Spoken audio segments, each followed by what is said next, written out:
nice to see you all. Good evening. I'm going to even throw the hood on a little bit. Oh, we are going to have a night. Hi. How are you? This was the dreaded live. I forgot that you guys were so good at tapping, and here we are. You got 3 hours tonight. Felice and I have agreed offline 3 hours. And what we haven't agreed to is we have a strict substance policy in the morning, and we do not have that strict substance policy in the evening. So if you're a MAGA who has struggled to debate in the past, tonight just might be your night. This could be the one. Chiefs won this Friday Night Live. We're banning everybody. We're banning everybody that talks about the goddamn Chiefs. Hi, Felice. Oh, God. What are we doing? That's how you started off. I don't know what we're doing. I don't know. Did you make a run to the medical store? Your eyes look like maybe. Yeah, I did. That's not really what that's about, though. I have a headache. No, I just have a headache. Okay. Yeah, I don't know. But yes, I did. I did walk to the dispensary. Did you hand out goodies? Yeah, to the unhoused. Because it's like there's a storm about to hit, you know? Yeah, it's cold outside. Yeah, and the underpass is flooded. It's a mess. Where? I guess I don't want to ask where I'm not telling you. What are your exact cross streets? Yeah, God, what is wrong with you? Just... Like in general or right now? No, so many. I know right now. I feel like this is probably a bad idea for both of us. But so, Jimothy, am I chilly cold? I don't know, cold. man. No, I'm just cool, Arizona dude. Cold. I'm just cool. Arizona cold. Yeah, it's windy. It's like, oh my God, I almost blew away. Going to the dispensary. It was so windy. Oh shit! Like you might get some more flooding in San Diego. Yeah, where I am not am. Where I am not am. Yeah, it's completely flooding. Oh, I have something to tell you. Have you seen this news? Like, you know, because people are going through the 2023 campaign finance disclosures. Yeah. And Trump spent $20,000 on staging a fake auto union rally. He's a piece of shit. Like, he just did one. He's a legitimate piece of shit. Like, come on. He paid $20,000 to stage a fake union rally. Did you see he had a union rally yesterday at, it's called Drake. Is it the same place as last time? Yeah, well, I think I just read that name. What is that name? Well, that's the one he was at like 2 days ago. But I was wondering if it was the same place. I meant to look that up. I can't remember. I don't know. But yeah, like all the signs were fake. Like, it's union members for Trump is what it said. And I was like looking back at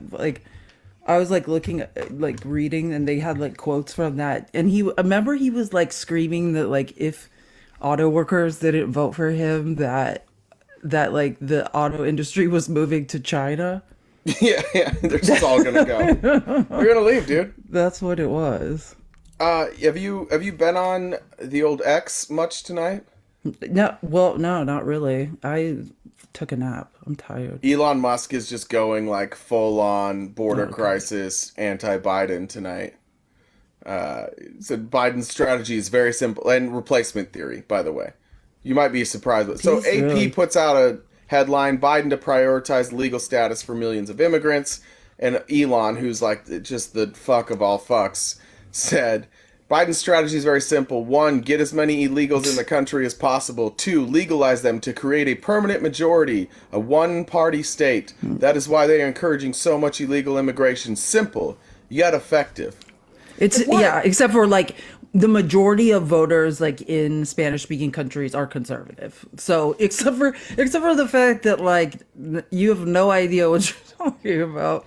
Could we just have a single conservative like show up in a public space and not sound like a goddamn lunatic for just one day? Like just show up and say what happened. You don't need to assume what other people's evil plans are. Certainly, you don't need to speak of those evil plans that you made up in your head as if they are happening. Like, I don't know when this happened, but it's like they're so goddamn confident too. That's what's crazy. They're Well, so he's actually confident. out of his mind. You know what I mean? Yeah. Like, he doesn't know. And it's, well, all these people are reinforcing each other. Like, it's that thing, what's that? Marcus Hutchinson, that, you know, cybersecurity expert, like young kid. He was talking. He Do you know talks who about. that is? I mean, everyone knows who Marcus Hutchinson is, but Okay, cool. whatever. Just want me to feel bad. You should about follow myself. him. You would really enjoy it. I looked up Marcus Hutchinson, and there's a kid that's playing football. I don't think that's him. No, it's not him. Maybe I shouldn't have looked him up on Twitter. Maybe he's not. No, I don't know. No, I don't.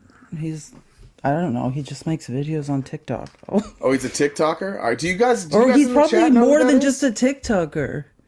Do you guys know who Marcus Hutchinson is? Do you know how many people? Oh, that's a PlayStation ad, and it's really loud. Hey. I'm gonna look up right now. RTP's Ruggo Rapper. Oh, it's Hutchins. Sorry, it's Hutchins. All right, Hey, Marcus it's Hutchins.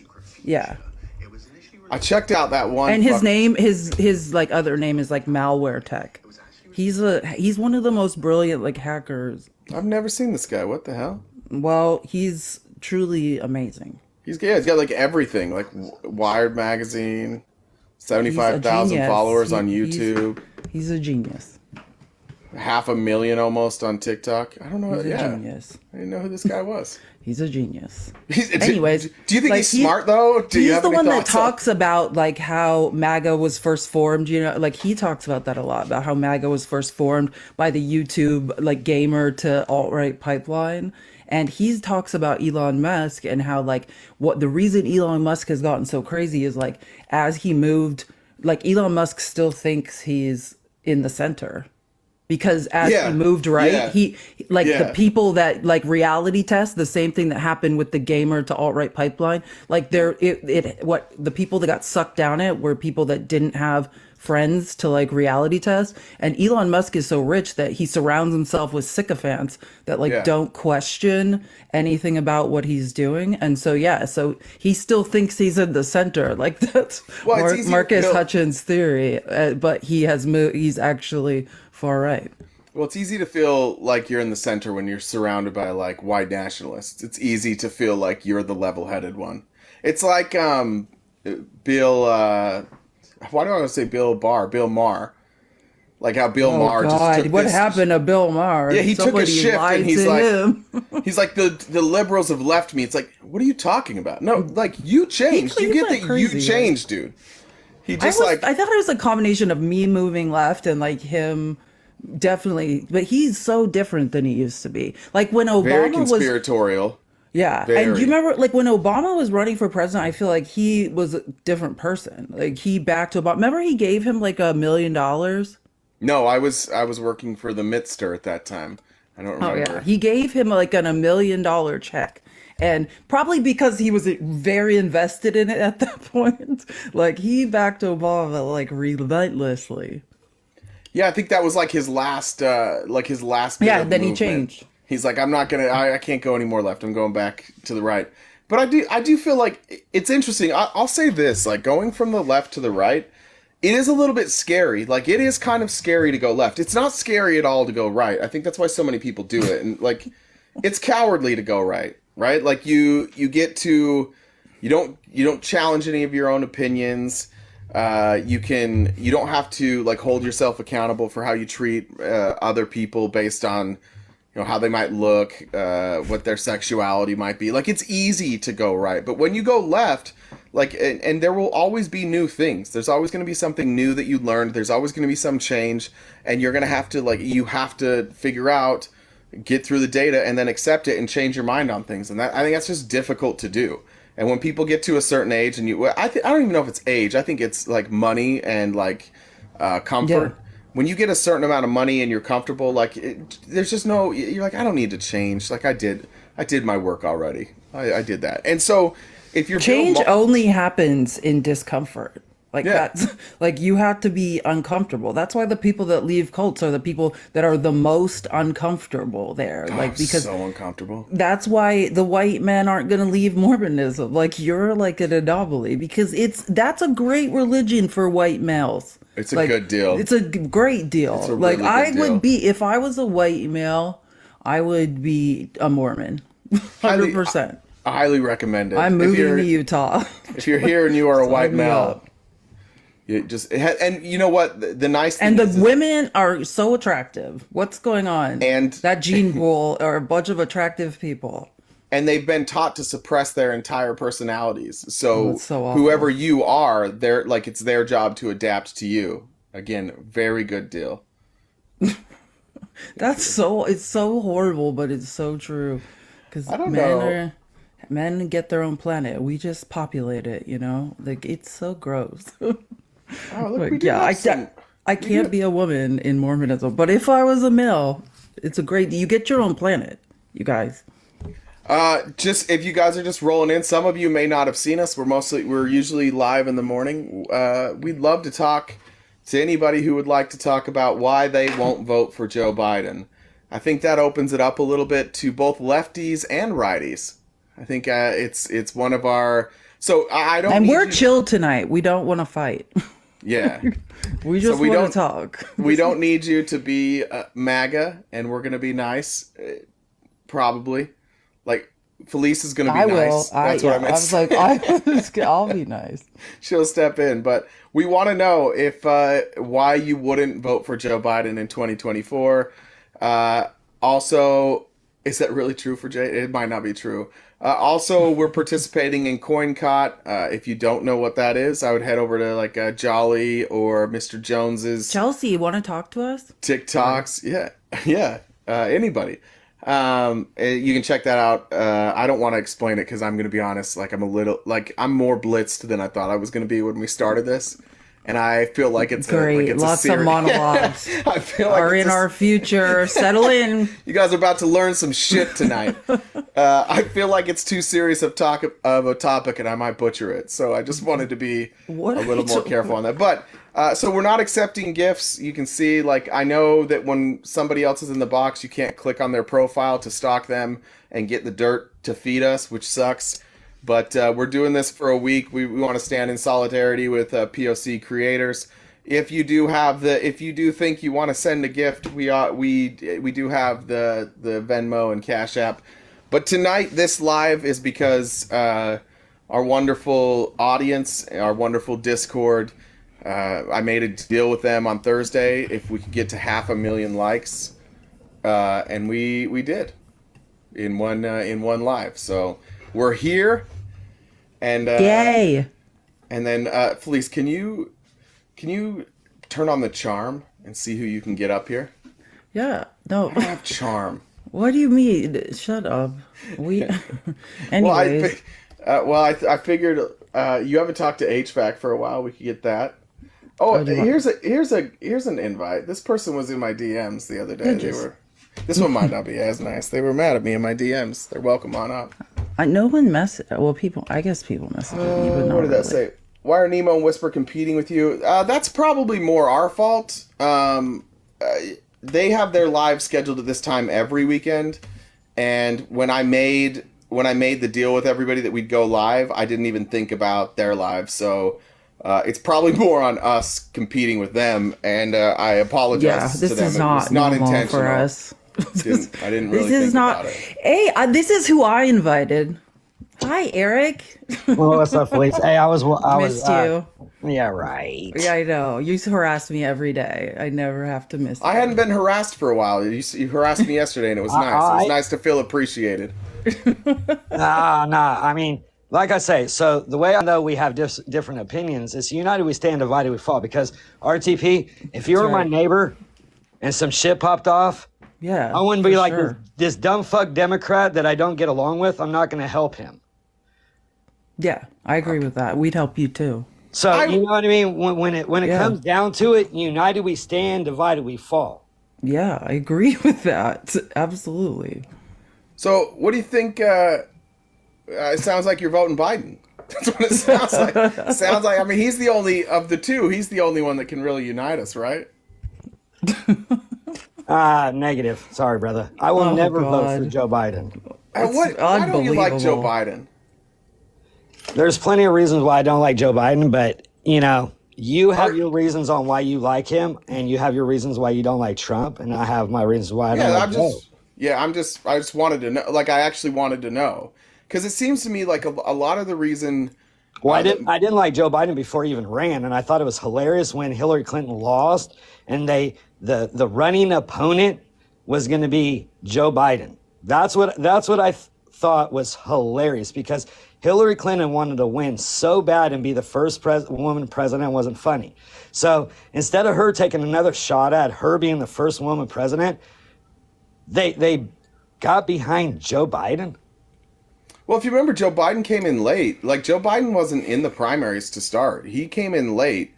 Well, see, the reason they do that is because he wouldn't have won in the primaries.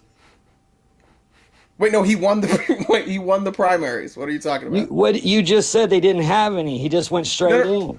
No. I said he came in late to the primaries. They had primaries. You had Amy Klobuchar. You had Bernie Sanders. You had Pete Buttigieg. Who am I missing? Who else was on that stage? Shit. Well, see, the thing is Bernie probably had a bigger number. Elizabeth Warren was on the stage. Bernie probably had a bigger fan base than fucking Joe Biden. Well, but the thing is this is the part that I think. Remember when Trump won in 2016, and the polls were all wrong, and then they started talking about like the silent majority. And real quick, when you guys are talking, I'm gonna mute it because I'm doing shit in my kitchen, but I'm listening to everything you're saying. Appreciate it. Yeah, like when they won and there was like that silent majority, it was a bunch of people who weren't outspoken, but like they wanted Trump. And so they weren't out there telling their friends because he said some wild shit. So they were just kind of keeping it to themselves. And that was when they looked at polling, it was like, oh, that's why Trump won. There was this group of people who they weren't very honest that they were going to vote for him, but they did. Well, Joe Biden has like a similar base. There's this group, there are a group of Democrats, a massive group, bigger than we would like to admit, of super moderate Democrats that socially are like more conservative than they'd like to admit. Fiscally, like they're not as far left as they pretend that they are. Like they say they want universal health care, but really they're like, I don't know if that's going to work. I like my health care that I get through my work. It's expensive, but I can afford it, so they don't care. Those people, that part of the base was way bigger than we thought. So as soon as Joe Biden entered the race, everybody was left of him. Everybody in the DNC was left of him. And immediately he basically took over. And it just told us what the demographics were in the Democrat Party. Like, it was too big of numbers. It was like Trump. Democratic Party, thank you. It's like Trump has his MAGA base and Joe Biden had the moderate Democratic base. Thank you. And that's really how he won. He didn't do anything phenomenal. It's just that they thought that was the best option to beat Trump, and they were right. Yeah, facts. Sorry. That's very true. Oh, yeah, I understand that. But it's pretty much like why you like Joe, why you like Trump. But, you know, what I also thought was interesting when they put Joe Biden in, the person that they had as his vice president was the one that was talking so much crap about him and saying that he did all these horrible things and she was the girl in the back of the bus and all this shit. And she was literally roasting him left and right. And then when he picked her, she just jumped up and down and clicked her heels for joy. Yeah, like, I don't know if you've ever been... I don't know if you've ever watched a campaign before. Yeah, do you know how debates work? And yeah, like this is how primaries go. They beat the shit out of each other and then they coalesce at the end. I don't know if you remember the Republican primary and the shit that was said about Donald Trump by literally everybody.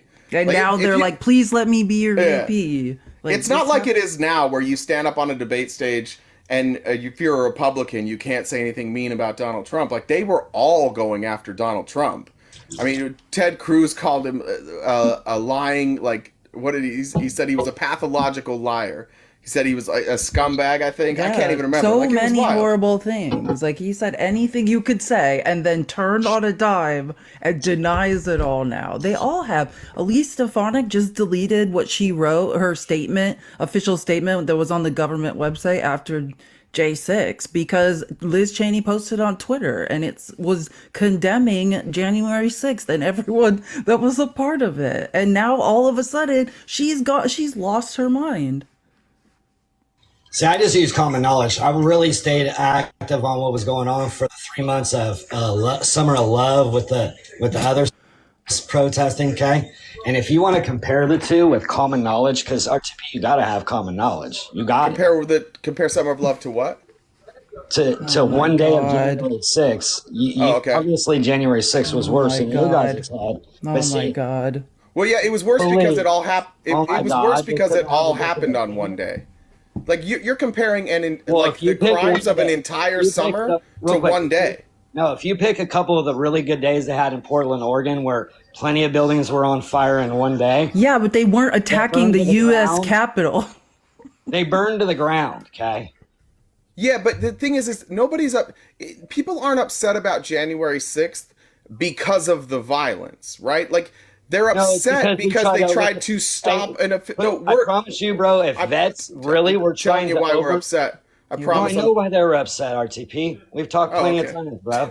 So, Yeah, but wait, I'm not trying- time out. Actually, let me finish my sentence because I let you get yours out, and I want to be really clear on this. Nobody's like, Just let me know, we're not upset just because of the violence. We're upset because a bunch of people who got lied to showed up at the Capitol and performed that violence and tried to overthrow an election.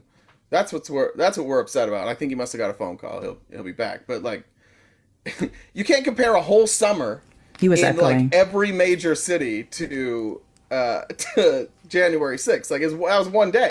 No, because they're just desperate to find some examples, so they, just the random outlier examples that they could throw out there and be like, see, One of the things it's not the same at all. Yeah, like we were confirming Joe Biden as president of the United States. And they interrupted that proceeding. Like it's crazy. And a bunch of hippies were burning some things down. they were making love. Yeah. The one thing I've been thinking about, and I keep meaning to bring it up in the morning and then I forget. I always think about it at night. But like, is it a little bit ironic that all these alpha males like stormed the Capitol, broke in, and they got to the last place, and there were police, pointing guns at them, and they're like, send the girl through. Is that a little bit ironic that like they sent Ashley Babbitt through? Is that a little bit? It's like, absolutely no. I don't know if it's ironic. It's like it just shows how little they care about anyone. Like we love women so much. We I let them know. go in Said first. like let her Yeah. cross like the final barrier. Ladies and- first, you know what I mean? It's Yeah, it's exactly. gotta be ladies Protect first. women and children. Well, they're I was just being protecting a women and gentleman. children at every turn. Women are being harmed, but don't worry about it. I was Just think- don't look too deep into it. Just believe the Republicans are protecting women. I was just thinking about that. How crazy that is. Like It's the crazy. in what scenario? In what other scenario would like a dangerous scenario? Would you just look around and be like, grab the woman and just like put her out first? In what other scenario would you do that? No, hold on. Do you not know why, like, that's what the whole women and children first thing was about, like in the 20s or whatever, like, or not the 20s, like before women's suffrage. That's what it was about, because like boats were sinking and men were like leaving women and children and getting into the lifeboats first.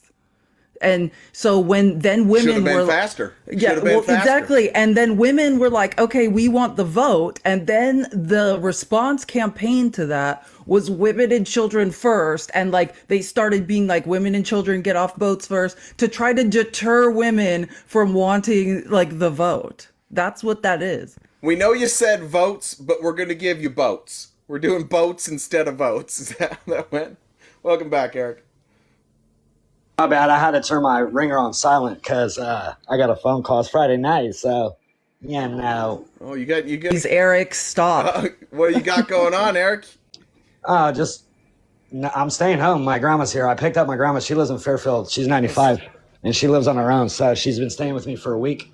But, Really attractive. That's nice, Eric. I thought you were not the going to answer say I was something really expecting. gross. Yeah. I thought you were going to say something like awful. no, That's my nice. buddy wanted me to go play pool, but I told him, I'm like, dude, bro, you know my grandma's here, and she's only here like for 7 to 10 days. Eric's a nice man. What's she think about Joe Biden? Dude, she hates Trump, bro. Yeah, Grandma! Watch real quick. Dude, my grandma's 95 and she's hella coherent. Watch this. Listen to this. Grandma, Trump's going to prison, right? I hope so. Oh, that's so fucked up. Hey, can I tell her that I love her? So. Can she Because hear me? Listen. he's an asshole. That's right. Grandma, can you hear Did me? you hear what my Grammy said? Yeah, can she hear me? Yeah, she can hear you. She can see you. Grandma, Grandma, how are you? My name's Jay, and I just want you to know I love you so much. And Donald And he's Trump only is an saying asshole. that- He is just- an asshole. I Just agree so with you that. know, Grandma, he's only saying that because you said you hate Trump. Horrible man. They don't like Donald Trump either, but, you know, we still talk to each other every now and then, and we argue back and forth like friends do, you know. He wants he wants to be like Putin. He wants- Like wait, Putin. hey, hang on a minute, man. I got to put the camera on for a second. All these foreign countries. My grandma's going to be like, I don't even look good enough for this shit, but look. All right, real Grandma! quick. He wants to be like who? Putin. That's right. Those foreigners, you know?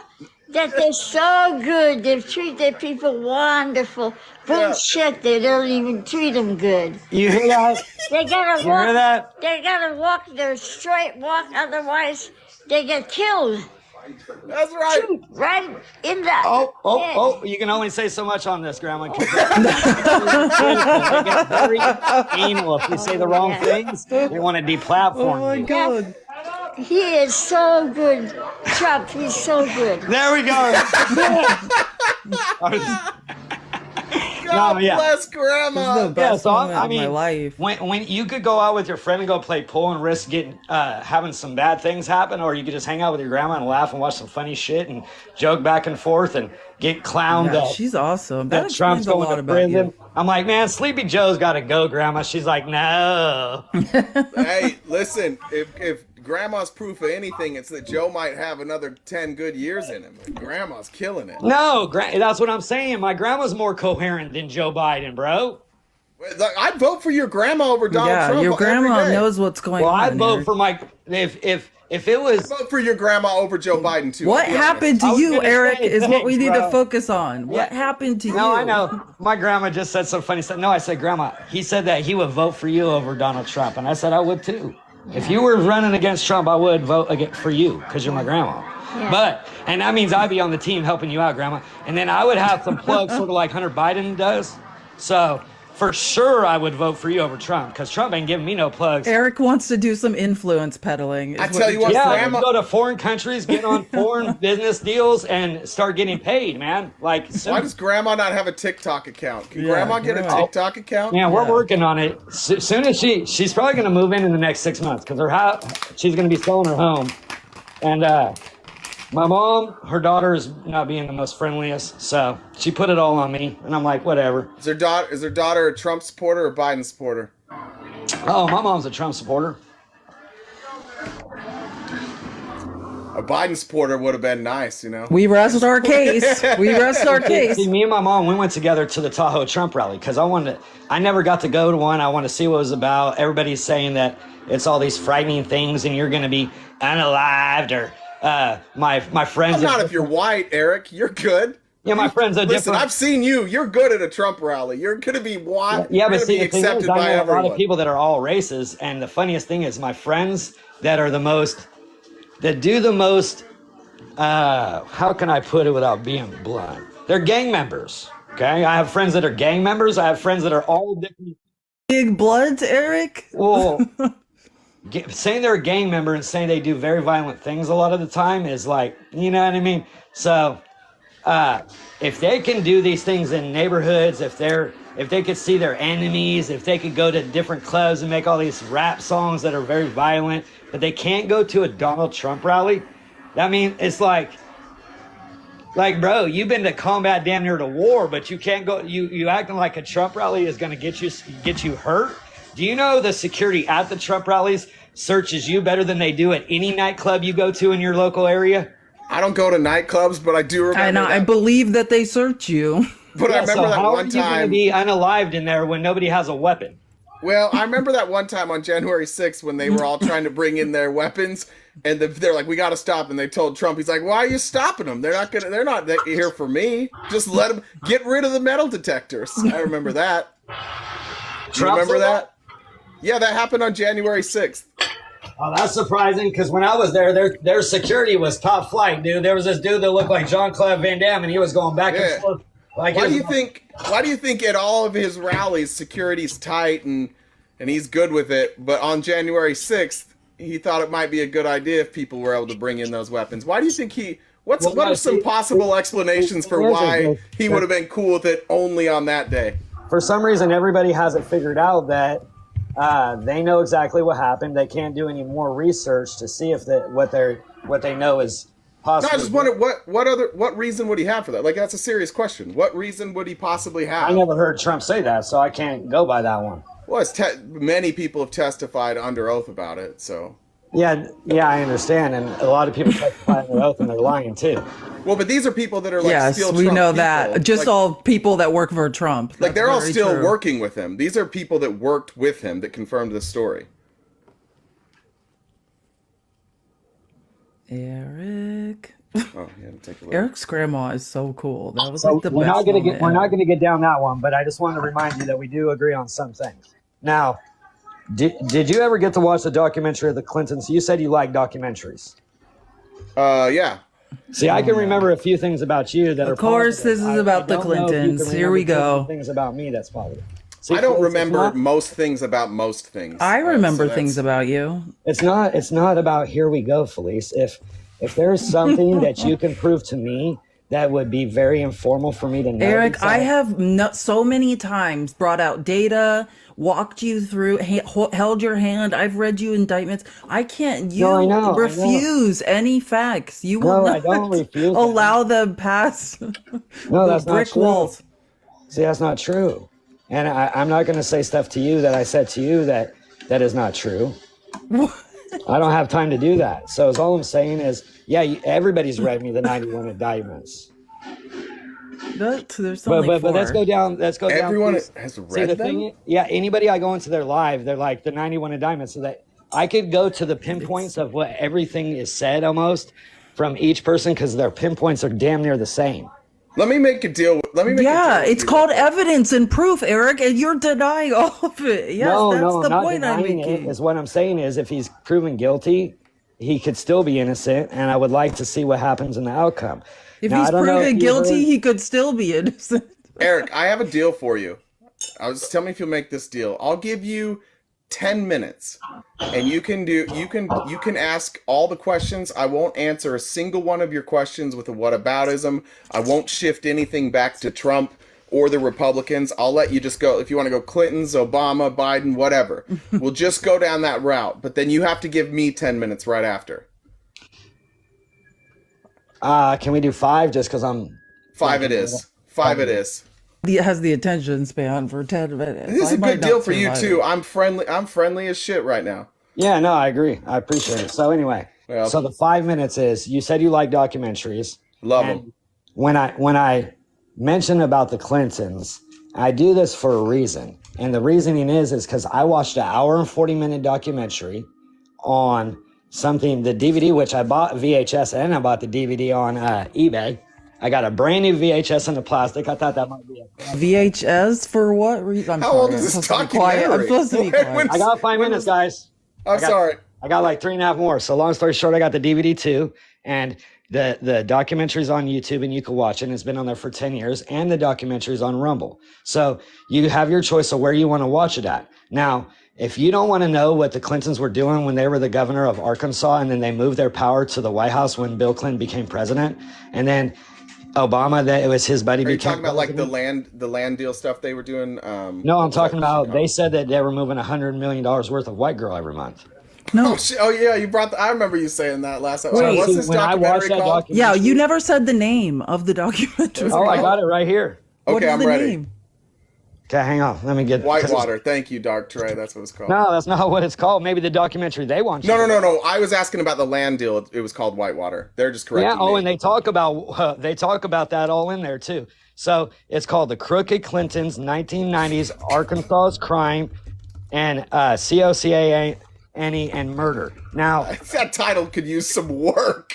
That's Now- some tough working. now that real What quick. should we now do they for our have it- title? Make it really There. fucking long. Wait, Now, you real lost quick. me after the Crooked Clintons. Oh, you Was can it find it on YouTube. 1990s? The Crooked, Yeah, it's on YouTube. the I'll drop the Crooked link in the Clintons, Discord. 1990s. God, that's a tough title, but keep going. Sorry. So Arkansas's crime. So it's funny because the video that I bought on eBay is the same one, but the title was different. I forgot what the title was. It was shorter and sweeter. So it Look, didn't there's sound- only so much room on the VHS case. There's not enough room for this title. Yeah, you're they right. would That have title was to, had to huge. shorten it. So long story short, $100 million worth of white girl every month for a good amount of years. Okay. Where'd all their And then money go? What do you mean where'd it go? And they're doing $100 million a month. Like they would have Okay, been if billionaires. it's 100. Buy it for 5 minutes, Jay. Why? No, I Yeah, thought I was gonna let him ask questions, not just go. But I'm asking you questions. So you're saying like they made $100 million a month, according Correct. to this documentary? Yeah, but they're not going to just put it in the bank, man. I would guess not. Otherwise, we'd know about it. Does the numbers make sense? What makes sense is everybody in the documentary that created it gave it to the 1.2 billion a year? Republican Party and the Democrat Party, and They're it's still on YouTube billionaires? 10 years later. So Wait, they're billionaires? they were. Why'd they go to the White House? Why didn't they stay in Arkansas? They were 1.2 billion a year. Like, Okay, That's so a let's good do the business. math. nightmare. Okay, RTP. Here's the common knowledge kicking in. If you were making that 1.2 billion a year as the governor, what you going to make as president? I don't know, but I feel like I would have been comfortable. Okay, with Eric, 1.2 the billion a number, year. the math's not mathed here. Is They what don't we're have trying $1 billion to say. though. Did they? See, the what thing were they is- spending it on? Is all I'm saying is you know that when you fucking you know- shoes. It's always shoes. it could be hot dogs and pizzas. Could be all sorts of things. You know, because the code word for Saxophones could have been saxophones. you know the code word for children are pizzas and hot dogs, right? Oh god damn it! I forgot you were also that. Yeah. Up, we're not doing this. Yes, I it's did all- know it's all that I'm saying is- by reading a bunch of emails. Is all I'm saying is RTP, you got good common knowledge. If you watch that documentary, I think you'll be shocked as fuck. Yeah. And if it doesn't open your eyes then to see how powerful the Clinton family really is, then I don't know what to tell you. Well, There's Let me ask you a way. question. How much of this, like, once you were done watching this movie, or while you were watching the movie, what sources did you use to like fact check it? See, the thing is that real quick, let me finish. The person that made the DVD worked for Bill Clinton. The people, the doctor that was in the hospital where Bill Clinton went to multiple times, he was a doctor that worked in the hospital that Bill Clinton went to. The girl that was saying she was getting all the COCAINE for Bill Clinton, she was in prison for 30 years for telling on him with a few of her friends that she said that would never been in trouble, and she's in prison and she was being interviewed from prison. Yeah, but again, like, So how do you everybody know? that's in the Wait, but documentary- how'd you find out if any of this is true? What did you do to make sure that you weren't? It wasn't just like propaganda. How do you know? Like, that's what I'm wondering. Like, when you see that, because I've seen enough James O'Keefe videos to know And mules. That's that sometimes the person that they said works at Twitter doesn't work at Twitter. Sometimes it turns out people lie on documentaries. No, understandable, but So this was what all did you do to reported make in- sure that you knew the stories were right?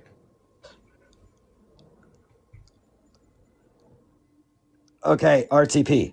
Yeah. I didn't do too much homework except a few people that were in prison, the lady that was in prison, and a few other people. But the thing is when there was over 10 people that worked in our government that were officials that were decently classed, there was people that worked in the hospital. There was snitches that got in trouble. There was people that were unalived in it. Okay, it was an hour and 40-minute Do full. you know that any of those stories are true? I looked them up and they said they were. So, yeah, okay. So the point is that All there you were got to do so. is Google search the people. Is that the point you're making? Is that there were so many people that like even if one person was lying, there was enough other witnesses that it makes sense that it would be true because there were so many people testifying. Is that what you're saying? Pretty much what they said was the DVD. Okay. So when you look at the 91 indictments, now my 5 minutes, when you look at 91 indictments and every single solitary piece of evidence in those 91 indictments comes from somebody that worked with and or around Donald Trump and was in direct communication with him, like literally every piece of evidence comes from Trump people. But that if we're going to use like common knowledge or common sense, shouldn't that translate over? If you believe one of these things, why don't you believe the other one? Is I guess what I'm asking. Okay, because the person that is trying to take down these things that has been going on for a long time, just like they couldn't do it in Arkansas, they didn't have enough power. Everything they had got shut down. Okay, every piece of stitch of evidence they had was shut down one way or another. All right. And then he moved, and they were trying to push this so hard because they did not want this person to become president. Yeah, but But the question I'm asking is, like, no, what's you're asking the about difference? the 91 indictments. What's the difference here? Is Trump was not, he's not friends with Obama. He's not friends with the Clintons. He's not friends with Joe Biden. Okay. But they're not in any of those indictments. Okay, but they're friends with them. So they're but none of, in those indictments, not one single thing has to do with Joe Biden. It literally, like, it's his friends telling on him that he was, like, hiding documents and that they were setting up fake sets. And like, in fact, Joe Biden didn't know about any of this stuff. So listen, the same thing that happened to the Clintons with them shutting everything down is happening with Joe Biden. What are you talking about? Wait, no, well, let's stay on this one. Then you can go to Joe Biden's crime family. Wait, no, go back. Because I need to understand why these people, like Walt Nauta, Kevin McCarthy, Creepy Creeperton. Yeah. What was the chief of staff's name? I always forget his name. He's so far. Mark Meadows. Like, these people still support Donald Trump. They haven't turned on him, and that's who the evidence came from. So why are you, like, it seems like you're super willing to believe if a lot of people say something that it's true, unless it's, like, about your side. And what I would say is, like, I'll actually watch this Clinton documentary and I'll fact check all the way through. But, like, same thing I did with the indictments. We read them live on air. We went through every piece of evidence. And I still don't say, the only thing I'm certain he's guilty of is obstruction of justice. There's no real argument that he's not guilty of that. He's certainly guilty of that. And his argument is basically the Colorado Supreme Court. It's a finding of fact that he committed insurrection, unless the Supreme Court overturns that, and he's liable for SA. So totally understandable. So, and you know that lady? I got the clip. I'm gonna share it, dude. She said that grape was sexy, bro. If you got sued from a lady for $83 million, what she said was, wait, hold on, sexy? Eric, say the whole quote. I have the clip.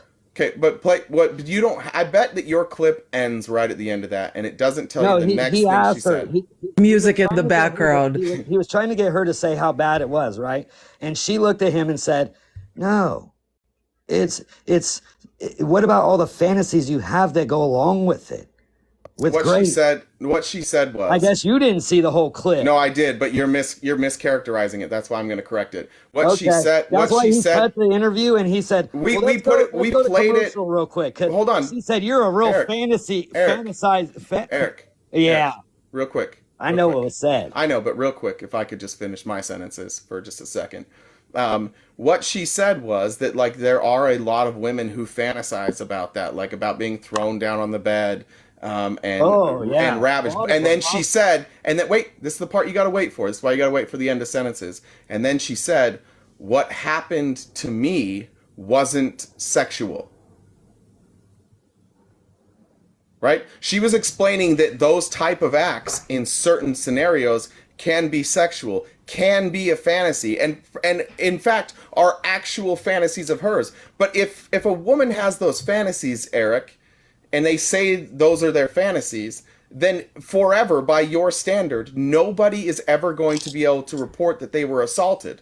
Standard, just Eric, them saying that's what you're saying. That is what you're saying, and it's triggering me. Eric, people say, Eric, listen to me. Eric, sex You don't get to have workers, my opinion. Eric, sex workers can be raped. Like, just so you know, like, just You because think I of didn't know that? women who Real are quick, Philippe, you sexual think I didn't can know be that? raped, and we are allowed to talk about sex, and that mean, and we can be raped. Do you understand those things? Are Yeah, are you I are you do. really comprehending those things? You Because it heard really me sounds with like my you're not. 95-year-old grandma, right? You're saying because she discussed some sort of sexual fetish that she can't be raped. That's a disgusting thing to Oh, I say. never said that.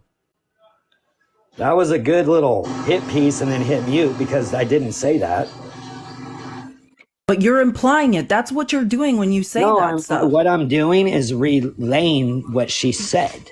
Okay. Right. And if I got sued by So what does it mean, old though? lady that ended up saying that grape is sexy. Old lady, they're the same age, dude. They're the same age. Unbelievable that you Okay, are cool. down They're on the her same age. age. Yeah, the they're same age. peers. Yeah, well, so why are you stop. calling her an old lady? He's an old Because man. This he's happened years misog- ago. Hey, I have no offense with older women. Okay, I got a 7-year-old that's No, calling me. I got a hold on. 7, bro. I got my I'm mom's not best, saying you don't. Wait, real quick, RTP. nobody's saying you don't My like mom's old best women. friend is Wait, coming to see nobody me is again, saying. bro, after Wait. 15 years. You're misunderstanding, Eric. You're misunderstanding. Nobody is saying that you hate old women. Everything that you're saying goes to show how you're viewing this. You're viewing her as she is now in order to justify your defense of Donald Trump. When he was shown a picture of her, he said, RTP. "That's my wife, Marla Maples," who he was married to at the time. Are you telling me that he was not attracted to his own wife? No, I'm not saying that. Okay, but then how did he mix up his own wife and her? Okay, I don't know. But what I'm trying to say Yeah, is, wait, no, think about it. Not on to the next subject. Can I Let's respond? on this. I'm yes, responding you can. to what you are saying, if you allow me I don't to. think you know what I'm saying. I just heard you. Okay, you understand No, how you like want to keep your telling me position, how I you have, feel and not allow me to tell No. you why I said what I said. No, I would I'll not let you do explain. that I'll to let you explain. Eric, real police quick. or you, RTP. Eric, let me You recap guys what do that Eric, a lot to people. Eric, let me recap what you said, and then you can tell me what you meant by it. Is that okay? So what I'm saying, I understand. I told might you be that. wrong. I know, Eric, but this is the way we're going to do this for right now. When we brought her up, you brought up the fact that she had talked about how some women find that sexy. We have a difference of opinion on exactly what words were said. We could pull it up, but I don't really care. Then you called her an old woman. And what we asked you is, wait, so if somebody's into that, if that's something they find sexy, does, like, by your standard, the standard that you're holding right now for her, you're saying, I don't believe her because she has said this. By that standard, any woman who had those same fantasies and spoke them out loud under those standards would never be able to be believed. Yeah, those women. A very, very small percentage of those women that fantasize about rape. Brother, Great. Are you one of them, Felice? You fantasize about that? I don't think too many women do. Don't ask that question, brother. Don't ask that question to people. Well, Don't do that. exactly. You're defending it. No, dude. First of all, it doesn't You're matter defending. it doesn't matter if women. People can fantasize about anything they want. Are Yeah, you you're right. delusional? They can. Are you delusional, Eric? And to say that women cannot be raped because of fantasies they have, which people don't decide what their I never fantasies said are. that. You Yeah, stop it's saying Freudian. stuff It's I didn't indicative say. of things that happened in your childhood. And for you to sit there and say, regardless of anyone's fantasies, that they can't then be essayed is vile. Well, if they have a fantasy of it, what's a bad thing if it happens? If I have fantasies about things... No, the thing then is that's a good consent, thing, Eric. Eric, it's consent. It's you allow things to happen to your I body. don't You think the decide fantasy what is happens with your allowing it. body. And the difference is, Eric, and what E. Jean Carroll said was, this was not sexual. There was no consent. It's about consent, Eric. And the fact that you can't make that connection in your head makes me very worried for the women you're around. Really? I know right and wrong. Come on now. Okay, but all I was saying was if a lady sued me and she said that, then I don't know. I think a judge would have heard that, and if it was the right judge and they felt the right way, then I feel like the person that is assaulted... The judge and the jury felt the other way. Like I said, I feel like a woman But the judge and the jury who heard all the evidence felt the opposite of what you feel. So again, No, I know, but there's Eric, all we're judges that saying, would have Eric, felt hold different on, than he did. Eric. Not all Eric, judges agree with him. Eric, You know that, right? Eric, hold on. What we're saying is the standard that you're creating, and I understand that, like, on a live, you want it, like, it's easy to be defensive and you feel like we're attacking you. Like, we don't know what's in your heart. So I'm gonna say, like, I'm gonna try and speak to you like with the best, assuming the best possible intentions by you. I assume that you are not a danger to women. I'll take you at your word when you say that. But Thank Eric, you. Eric, there is something fundamentally that you're missing. And when you talk about these things, you're leaving out consent every time. And consent is important, Eric, because if the standard is, if somebody likes something, then you can do it to them without it ever being grape, then that doesn't make any sense, right? Because then whatever people's fantasies are, any stranger could walk up to them and do that and use the defense that, well, this is their fantasy, right? Not everybody, like, people have fantasies, but that doesn't mean they have that fantasy with everybody. The law does not defend that, Eric. You have no idea what you're talking about. That's not true. No, is what I just said. The law works in a lot of messed up ways. Not everybody is charged the same way. Not everybody gets the same amount of time for the same crime. If you're in a different state, you might do 5, and if you're in a different state that takes it more serious, you might do 20. We're just making the distinction that you need to understand is consent. I can have a fantasy, Eric, but I decide who touches my body and who doesn't. And you don't know that when you're trying to say E. Jean Carroll, like, she has no defense because she had a fantasy. Like, that's a wild thing to say, and it's scary. I said she had a wild thought process, and you guys is just going gung ho, acting like I'm some weird. No, because you're missing the part about consent. That's the thing. I got you on that part. It's good. Okay, well, what she is saying, Eric, well, then be quiet for a second. What she's saying is that although she has these fantasies, she did not consent to that with Donald Trump. And Donald Trump is on record as saying he fully believed, because he was famous and because he was rich, that he could walk up to women and do whatever he wanted. He's on record saying that. This is not like, if this is not a far leap. Why didn't the judge convict him on the rape charge, on the grape charge? They did. The statute of limitations had expired. Wait, hold on. The statute of limitations had expired for a felony case. Her only option was a civil case, and the jury, not the judge, the jury, remember this was a jury trial, the jury found him liable, in exact words, of sexual abuse. That's interesting. They did find him liable of that. I thought there was a couple charges that actually... Did you read it? Did you read it? It's sexual abuse, Eric, and it's of penetrating her with a finger. That's what it is.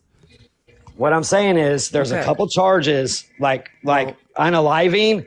There's no statute of limitation on unaliving, and I don't believe there's a statute of limitation on grape either, because there is. They had to change the law. They had to change it. Eric, that's one of the Trump defenses. No, that's 40. There's 40, no, don't. I'm not going to let you finish because you started with the wrong thing. There's people that have been in trouble that got caught 40 years later for raping somebody. Eric. And they went to prison for it. Eric, states have statutes of limitations. New York changed their law. Donald Trump is on record complaining that New York State changed the law so they could go after him specifically. You can look up statute of limitations. Why did they change it to know that the statute of limitation wasn't for him? If they changed it, they would have made it for him to get fucked. Exactly, it wasn't for him. Yeah, you're making the case. Nothing to do with him. Exactly. So why is he saying that it is then? Wait, but he's saying it is. You're not arguing with us. You're arguing with him. He's the one saying they changed it for him. What's the statute of limitation for New York now on that? So what it did is it opened up a year. Basically, any charges you wanted to bring forth that were outside the statute of limitations, you had a year, an open window of a year when you could bring any cases that were outside of the statute of limitations, but those were they could only be civil cases. So that's why this is a civil case. They used this same law in New York to go after Harvey Weinstein and Jeffrey Epstein, victims who were outside the statute of limitations in New York. They used this very law to go after them. And we all agree. We all agree with this. They didn't do it for Donald Trump, but Donald Trump is out there on the campaign trail lying and saying, this is just because of me.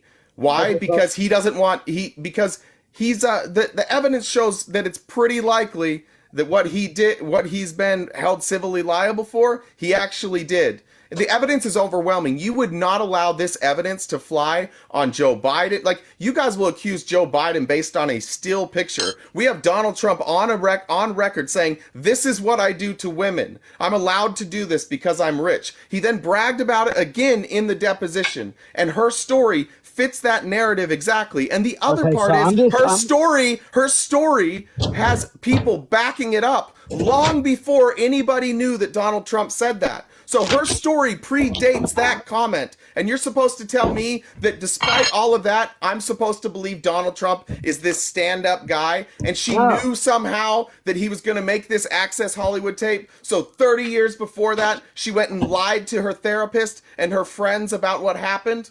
That's the story I'm supposed to believe. No, you're right. He did it. You're right. But see, you go for so long saying the same thing over and over, you make me forget what I was even going to say. Well, good. That's all right. You don't have to hold, this isn't just like an opportunity for us to say, like, it's a conversation. I agree with you. He did it. Now, can we stop? No, I don't agree with, so real quick, RTP, you just said you're like a slick lawyer, okay? I agree with you. He did it. I'd never said he did it. So you're not agreeing with me. You're agreeing with Felice. What? I did not say Eric's confusing me. What's happening? What? Okay, so you just said, Eric, I agree with you. But you said that you agree. He did it. What? You said he did it.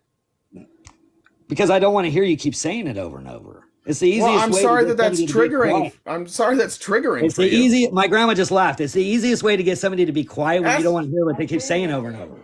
I wasn't saying the same. The whole thing. She thinks it's hilarious. Eric, I wasn't saying the same thing over and over. I was telling you I went from the start to the finish. You wouldn't even let me speak. She's been hearing you over and over. I don't care. And not even allowing a grown man to speak to respond for himself. But it's all good, brother. You tell me how I feel. She tells me how I feel. And I know exactly how you guys feel too. No, I'm not telling you how you feel. I'm asking you about your logic. I'm asking you why your logic isn't consistent. And I told you why I said what I said. I know, and I'm showing you that it's inconsistent.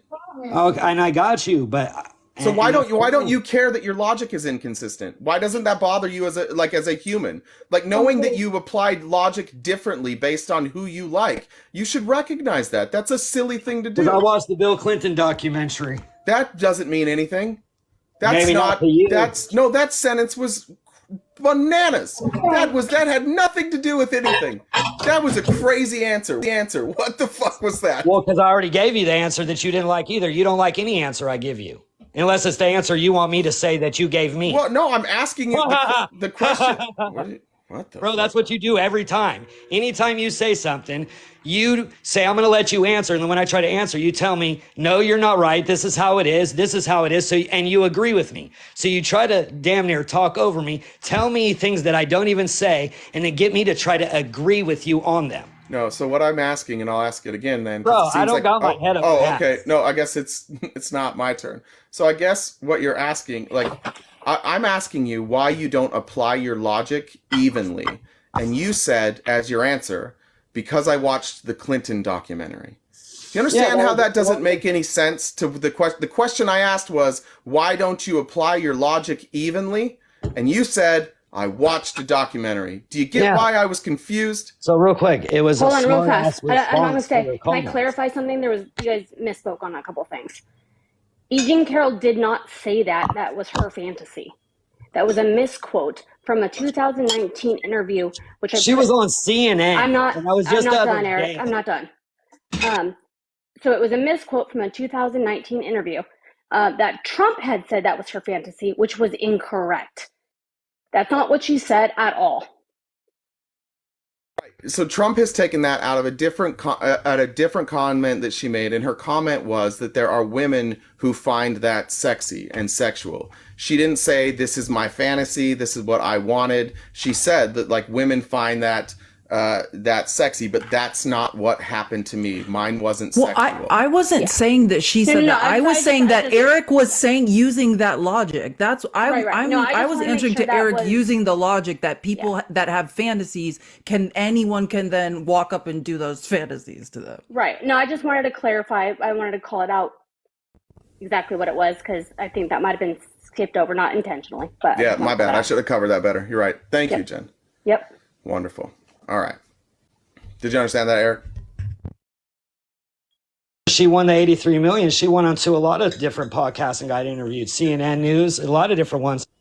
All of them. So what are you trying to say she was saying? Because I don't want to even talk about that anymore because it's besides the point. Like, I hate staying on topics for 20 minutes for one little bullshit thing. Well, it's hard it takes 2 hours to talk about fucking anything. Well, it's hard to talk to you. People got ADHD because they don't want to talk about something for 20 minutes on the same fucking topic. I have ADHD. What are you talking about?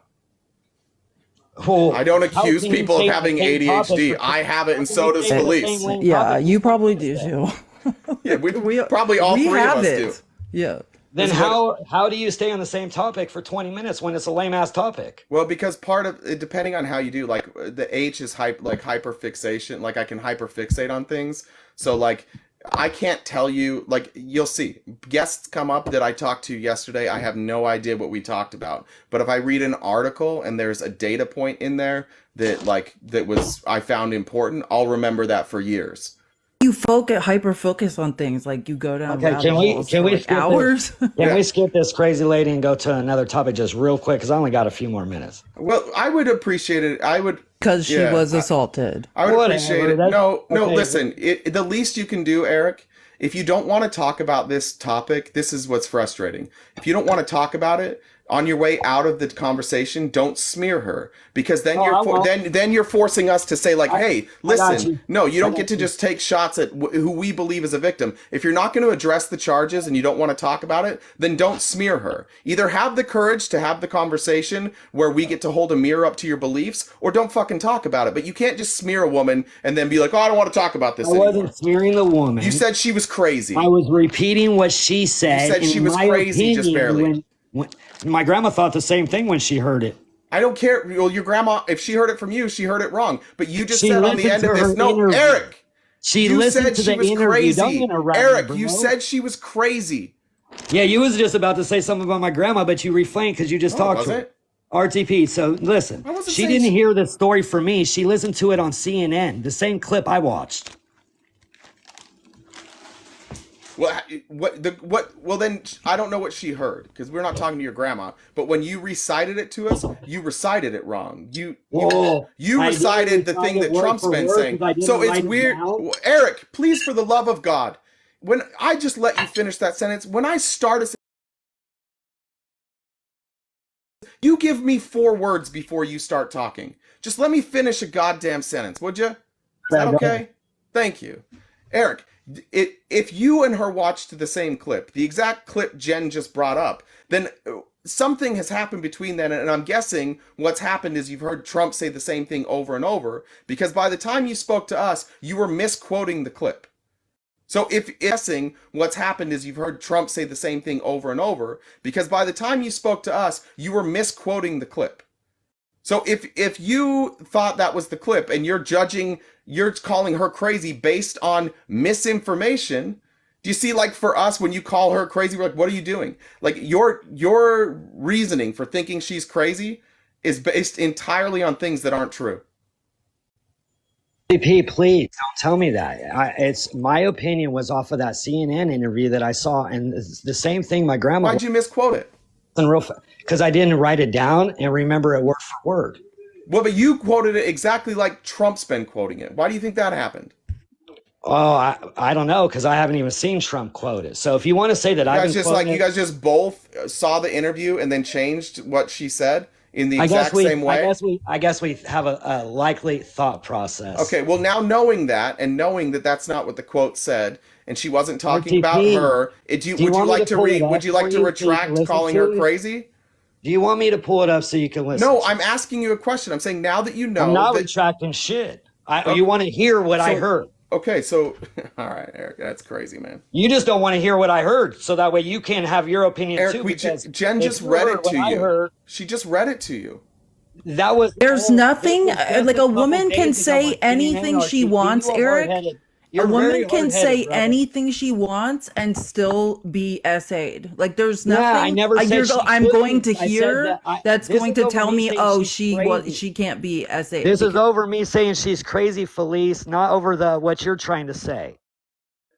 Okay, play the clip, and then tell us after you play the clip what makes her crazy.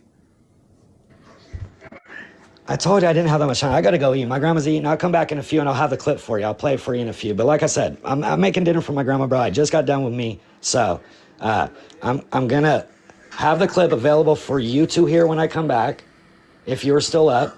And you will hear it, brother. And then we'll see what you guys think of the lady after you hear her. You're probably defenders. And then we'll talk about Hunter Biden. We'll talk more about Hunter. You guys should watch. What I would love, RTP, is you to watch that documentary. I've got it pulled up. I told you I'd watch it. We're gonna watch it. We're gonna Hell watch it. yeah, my ninja. All right, you have a good one. I'll talk to you later. Don't say that. Later, Gator. Don't say Eric triggers me. That was.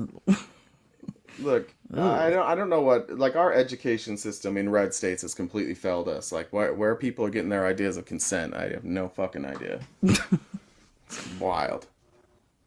I'm watching new. Hey, welcome. You can just call me Ima. Call me Ima. How are y'all doing? Good. How are you? I was I'm doing good. The reason that I asked to come up is because I was on live earlier with David, you know, the guy that calls himself Trump. We've heard of him. And they were discussing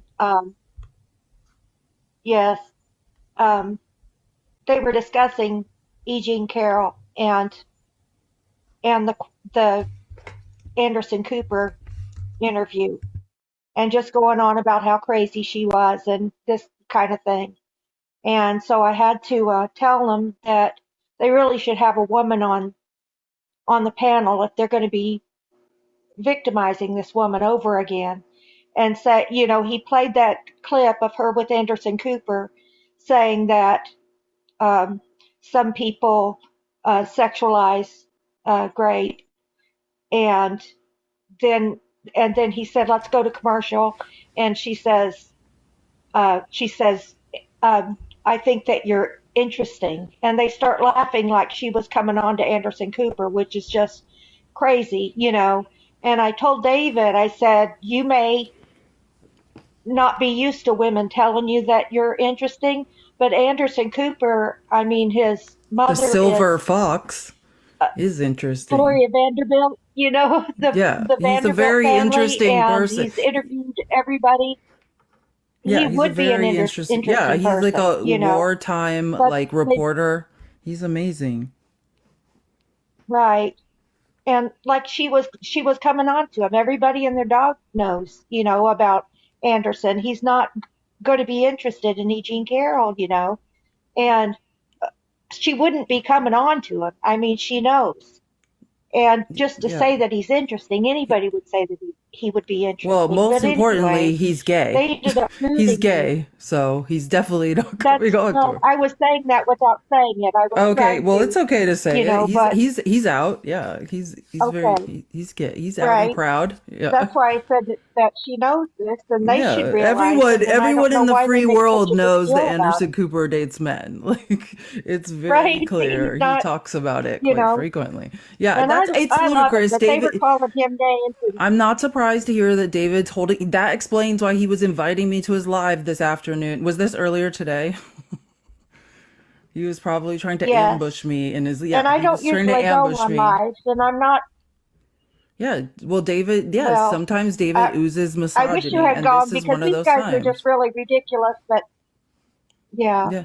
They don't and have I'm woman sorry on the because panel, it's frustrating. And I said something about the woman, and then they started like calling me Karen, and you think you're a woman, so you can just talk over us, and that's what she does on her lives, and it's like I don't even have a life, you know. So I don't know. That's 100%. That was David. David will always make up a Yeah. place that he's seen you, or just like a story that you've He done before that you gaslights never. everyone. Yeah, that was David for sure. Yeah. Yeah, David's listen. But I Let's just invite. Did you unblock him? We have him blocked. I don't know. If Jen's blocked him everywhere, but yeah, we've been there. I applaud you for going in there and doing your best. It's like talking to a wall that like has a random phrase generator built into it. It's he's got his head but you so have to far kind up of Trump's yell ass. when they're. Oh yeah. He's getting extra desperate now because he has a no lot more of times I facts think to that he go must on. just be doing it for. He must be No, doing I it thought for. yes, I for months I thought David was a paid actor. It's so yeah. It's almost for more months believable. thought that. Yeah, because that would make sense, right? It's like, oh, okay, like then, like more is right with the world if David is just doing this like for money or something. But I don't think he is actually. But I'll let after you go months. because I'm not opposition. But That's all right. You're thank lovely you, though. Elise. Yeah. I just heard you talking to that man, and you were getting the same conversation from him. And well, I'll tell you what I told David then, if you don't mind, since I've got your ear. I know what she was saying to Anderson Cooper. She was saying that people for years, I mean, since Gone with the Wind, people have thought that Grape is sexy. You know, it's like he carries her up to his room. She's beating his chest and saying, "No, don't take me." You know, it's like it's looked at like that, and they had to censor Grapes being shown in movies to be less explicit. You know, if it was Yeah, violent, because it's to not make it normalizing look it. exactly. And so that's what she was saying. And she was saying most people see it that way, and that it wasn't violent, but she said that it hurt. And it's like she was saying this, and I asked David, I said, have you ever been SA'd? And he said, I don't have to tell you that. And I said, no, you don't have to tell me, but why wouldn't you tell me? Would you be ashamed? If that happened to you, would you not want to talk about it to somebody? Why would you not want to come out and say? Do you think somebody is going to make fun of you? You think somebody's going to not believe you if you tell them? Exactly. The patriarchy. And men definitely can't come out for being SA. It's a crime. Exactly. But I just wanted him to see that that's what happens. They always say, why didn't she tell anybody? Why didn't she say this? The boys that Sandusky, hit the coach that Oh my God. that From assaulted Penn, those boys, Penn State. Yeah. I think heard that was- people say things about them, the same thing. Why didn't they say something then? And that's just horrible that those men, not you, Jay, but those men just Yeah. they And the gang bottom up line on is women. that's why I said there's anything women can say anything we want. We can be sexual, we can have any fantasy we want. We can talk about sex. We decide who touches our bodies and who doesn't. And if there isn't enthusiastic consent, if you have not received that, then there is a problem. That's the bottom line. It doesn't matter what anyone's talking about. It doesn't matter, like, if someone does sex work, if someone's a sexual person, it does not matter. Period. And I asked men him if want he'd heard of desperately 50 for it to Shades of matter. Grey. I asked him if he's heard of 50 Shades of Grey, because I think that's what she was referring to when she said that many people think that it's Yeah, 50 Shades of Grey was romantic or about however BDSM. It was one of the most popular ever written series in America. It was about BDSM. It was particularly popular with women. Right. Like, BDSM is extremely popular fantasy, but the thing about BDSM, the baseline of any of that is consent. Like, Do you want me to that's- play the clip? It's 37 seconds. Yeah, Can I play it? yeah, play Okay. the clip. Yeah, I've got it. Yeah. I'm enjoying this conversation. One of my mods said after we're done with this to ask you about your story. I don't know what that means, but I'll play this clip and then you can tell us if you want to tell us that story. I'm not sure what that means.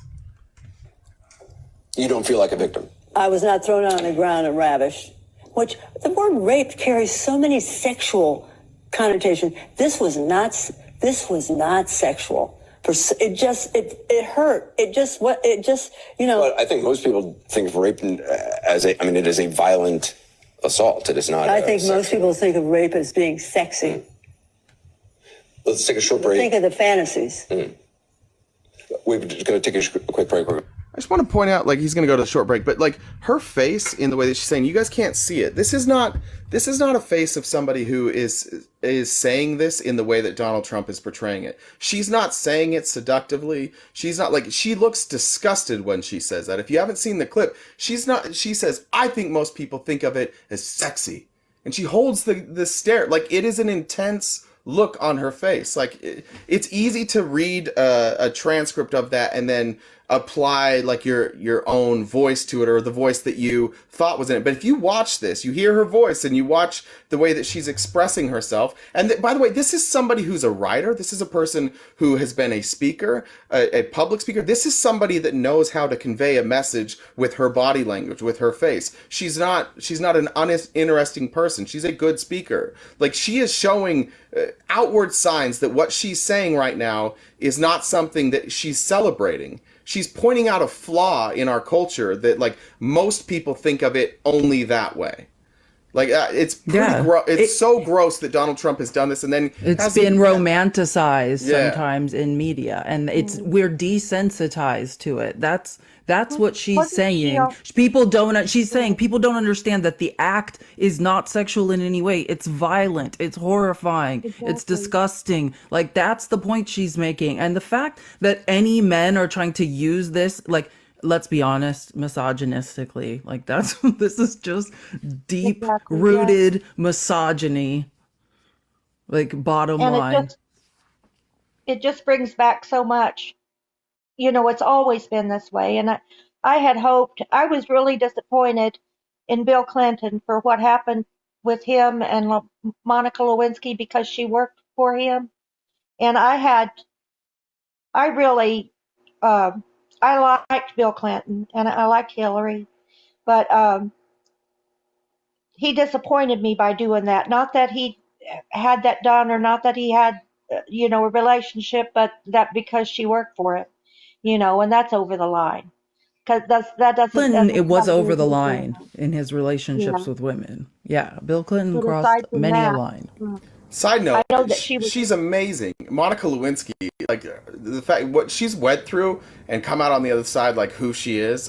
There's a documentary, I think HBO did it like maybe 3 or 4 years ago, and she's one of the most likable, like, people I've ever seen. She's funny, she's clever, she's smart. Like, she can be like a little self-deprecating, but like she was hilarious. After I watched that, I was like, oh man, this is the 90s. I was like 10 when that happened. So, and I was Mormon, so I had a different view. Believe it or not, my family they did not like Monica Lewinsky. But now looking back on it, I love Monica Lewinsky. I dressed up as Monica Lewinsky actually on Halloween, and I had a little jacket pocket, and I had a bubble gum cigar in it. And then my boss was Bill Clinton. So we just, it was at work. So anyway, it was kind of funny. But he came up with it and brought me the wig and everything. It wasn't like I thought of it on my own. I usually don't dress up for Halloween. But anyway, that's beside the point. But I'm glad that I'm glad to talk to both of you. And that's all I was going to say. Who we got here? Well, this is, I had forgotten this. Amber? Amber is, I believe, Amber, you're E. Jean Carroll's niece, right? Yes. Yeah. So we're bringing up, talk to us. Did she used to be was she a Miss Indiana? She was Miss Indiana State University. Yes. That's what I thought, yeah. Mm-hmm. My mom's a Hoosier. Oh. Indiana State is Larry Bird country, though. So, do you ever ask her, who's your daddy? I'm sure somebody has. I'm sure. Yeah. I actually, I'm very close to her sister, Candy. And we talk more frequently than I actually talk to Jeannie, but I was just talking to Candy, I think the day before yesterday, about all this, and Candy's made it very clear over the 30 years that I've known her, that they just didn't talk about things like this back when she and Jeannie were growing up, particularly in their family. In general in society, but especially in their family, you just didn't talk about things like this. And if you knew them, they're wonderful people. Jeannie's definitely an eccentric character. I don't mean that in a negative way. She just is. She's got into this incredibly eccentric creative brain. If you've ever read any of her stuff, she's done articles on Annie Leibovitz and what's that guy's name? Lyle Lovett. Really, really she's very incredibly creative. So she's just not, she's one of those creative brain type people. So one of the things about her, though, their family is just, they definitely have this, be positive, be positive, be positive, be positive thing going on. And it's not always a good thing, and they acknowledge that at this point. But that's kind of the way they were raised, don't talk about these things. Just don't talk about it. So that actually had a lot to do with why she didn't. Along with the fact that her one friend that she had confided in, begged her not to come forward, not to say anything, because she knew what it would come with. And those things did come with her finally coming forward, even all these years later. She got all the unaliving threats and harassment that you can imagine. Her hair fell out from the stress. I don't know if you remember seeing, it's been a couple of years now since she had that super, super short haircut that was very uncharacteristic of her, because she always had long hair. That wasn't a choice. Her hair fell out from the stress. So she puts on this front of being extremely strong and just unbothered. But believe me, she, when she's vulnerable, which is rare, but when she was terrified. Well, yeah, and there's no amount of money a person can win that can make up for that type of PTSD. And yeah, it's torture. That's the point, is nobody, no good friend, if you advise your friend, oh, what happens after you come out publicly about being SA'd? Has it ever been good for anyone? Has there ever been a woman that people were oh, we believe you? No. It's always a night. It's literally you are just you will be mentally put through to hell. You will be tortured. Absolutely. You will never be the same again. You will need therapy. Your life, you will be so damaged from it. And that's just the few women that are brave enough. Most of essays are unreported for those reasons. Literally mine was, because I knew what would happen. Yep. I've been through it myself. I've been through court. I know all about it. And it's terrible. It's worse than you can possibly imagine. So, the reporting process, the legal process can be worse. It can make it worse. This is why I never went into the legal thing, because just talking, I trying to talk to my family members, and that's when I realized my own family is not going to support me. So I'm definitely not going to go tell a bunch of police officers, because my own family is trying to gaslight me. So, yeah. That's so sad. This is basically all anyone's been talking about across this app for a week or whatever since this verdict came down, which is fully, expected. But it is, I gotta be honest, it is really hard to hear this constantly. And I'm really grateful for the people who cover it with empathy and respect like you two do, because that's not the case on a lot of other platforms. And I hear so much misinformation about her. And I cannot run around the internet screaming at everybody and trying to correct them. I just can't, nor do I actually even freaking care at this point. Anybody who's so convinced that nothing can convince them, like I'm not going to convince them. You know what I mean? So, but it's hard. It's hard. Know to what you do. mean. There Yeah. are certain people that are fact averse. Yes. It's hard to hear it. And I wanted to comment on what you were saying about the quote that you played, the clip from Anderson Cooper. I can understand, like, if people really are not informed about, like, the context of the way that stuff has been normalized in our culture, over, how they might react to her saying something like that. But you have to understand, like, where she was coming from. First of all, she's 80 years old.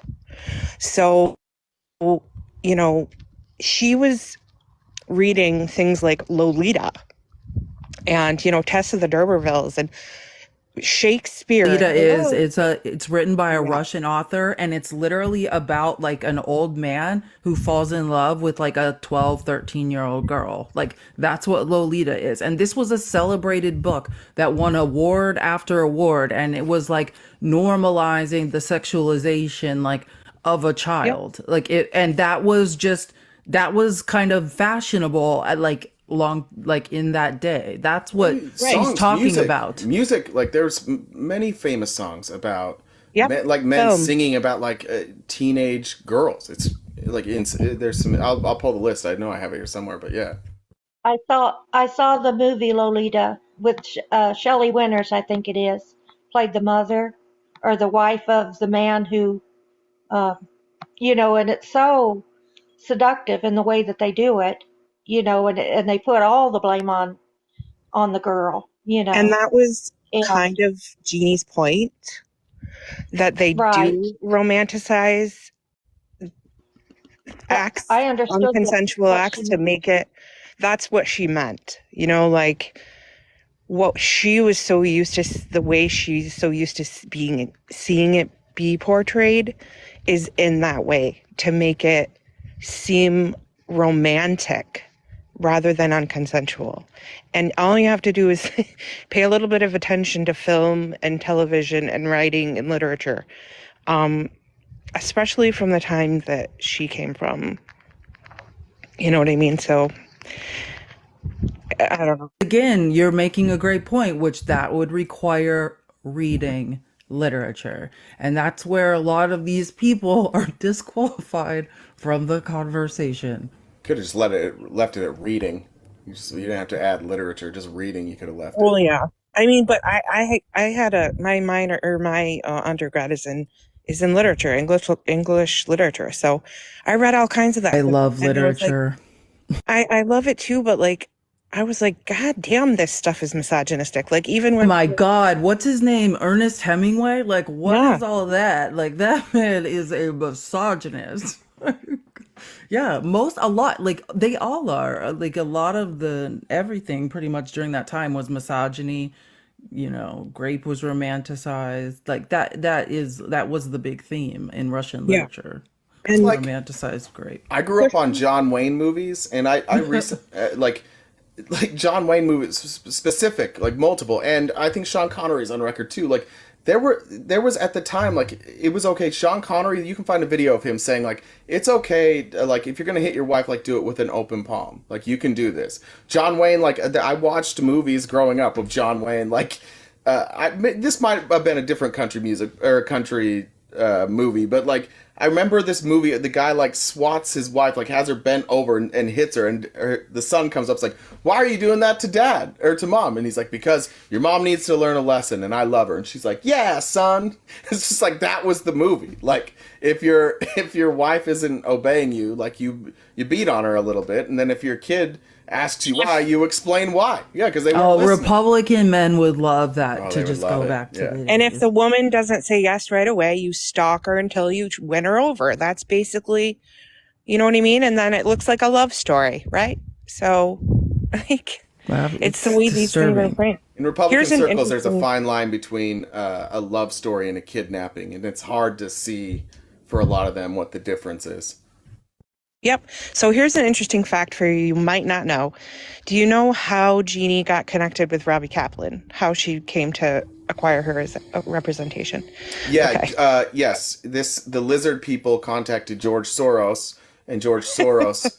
Somebody told me, yeah. Is that right? Did I get it right? You got it half right. It was half right. Okay. It was somebody named George. It was George Conway. She met George Conway. George Conway hates Donald Trump, and I am here for every minute of that intelligent discourse, and his child he created, who's amazing. She met George Conway. They talked about it, and he introduced her to Robbie Kaplan, and the rest is history. So, yeah, that's how she met him. It's pretty amazing. Yes, my sister was at the first trial, the $5 million one, and sat next to her wife, Rachel, during the 2 days that she was allowed to be here. My sister was there for the testimony of, what is her name? Leslie Leibowitz, the psychological expert. Oh, yeah. Yeah. So, I mean, my life is freaking weird, man. I don't know how. Life is weird. We're in a nightmare. We're in a slow motion nightmare. I'm able to connect with you. Like, none of these experiences connect with me, but that one, life being weird, now we're on the same page. Tell us about your weird life. Tell us about I'm not even going to get into I'm not even going to. E. Jean Carroll wrote a piece where she interviewed me. It's very famous. I'm not going to get into it because it's horrible. It's called The Cheerleaders. Okay. It was in Spin magazine.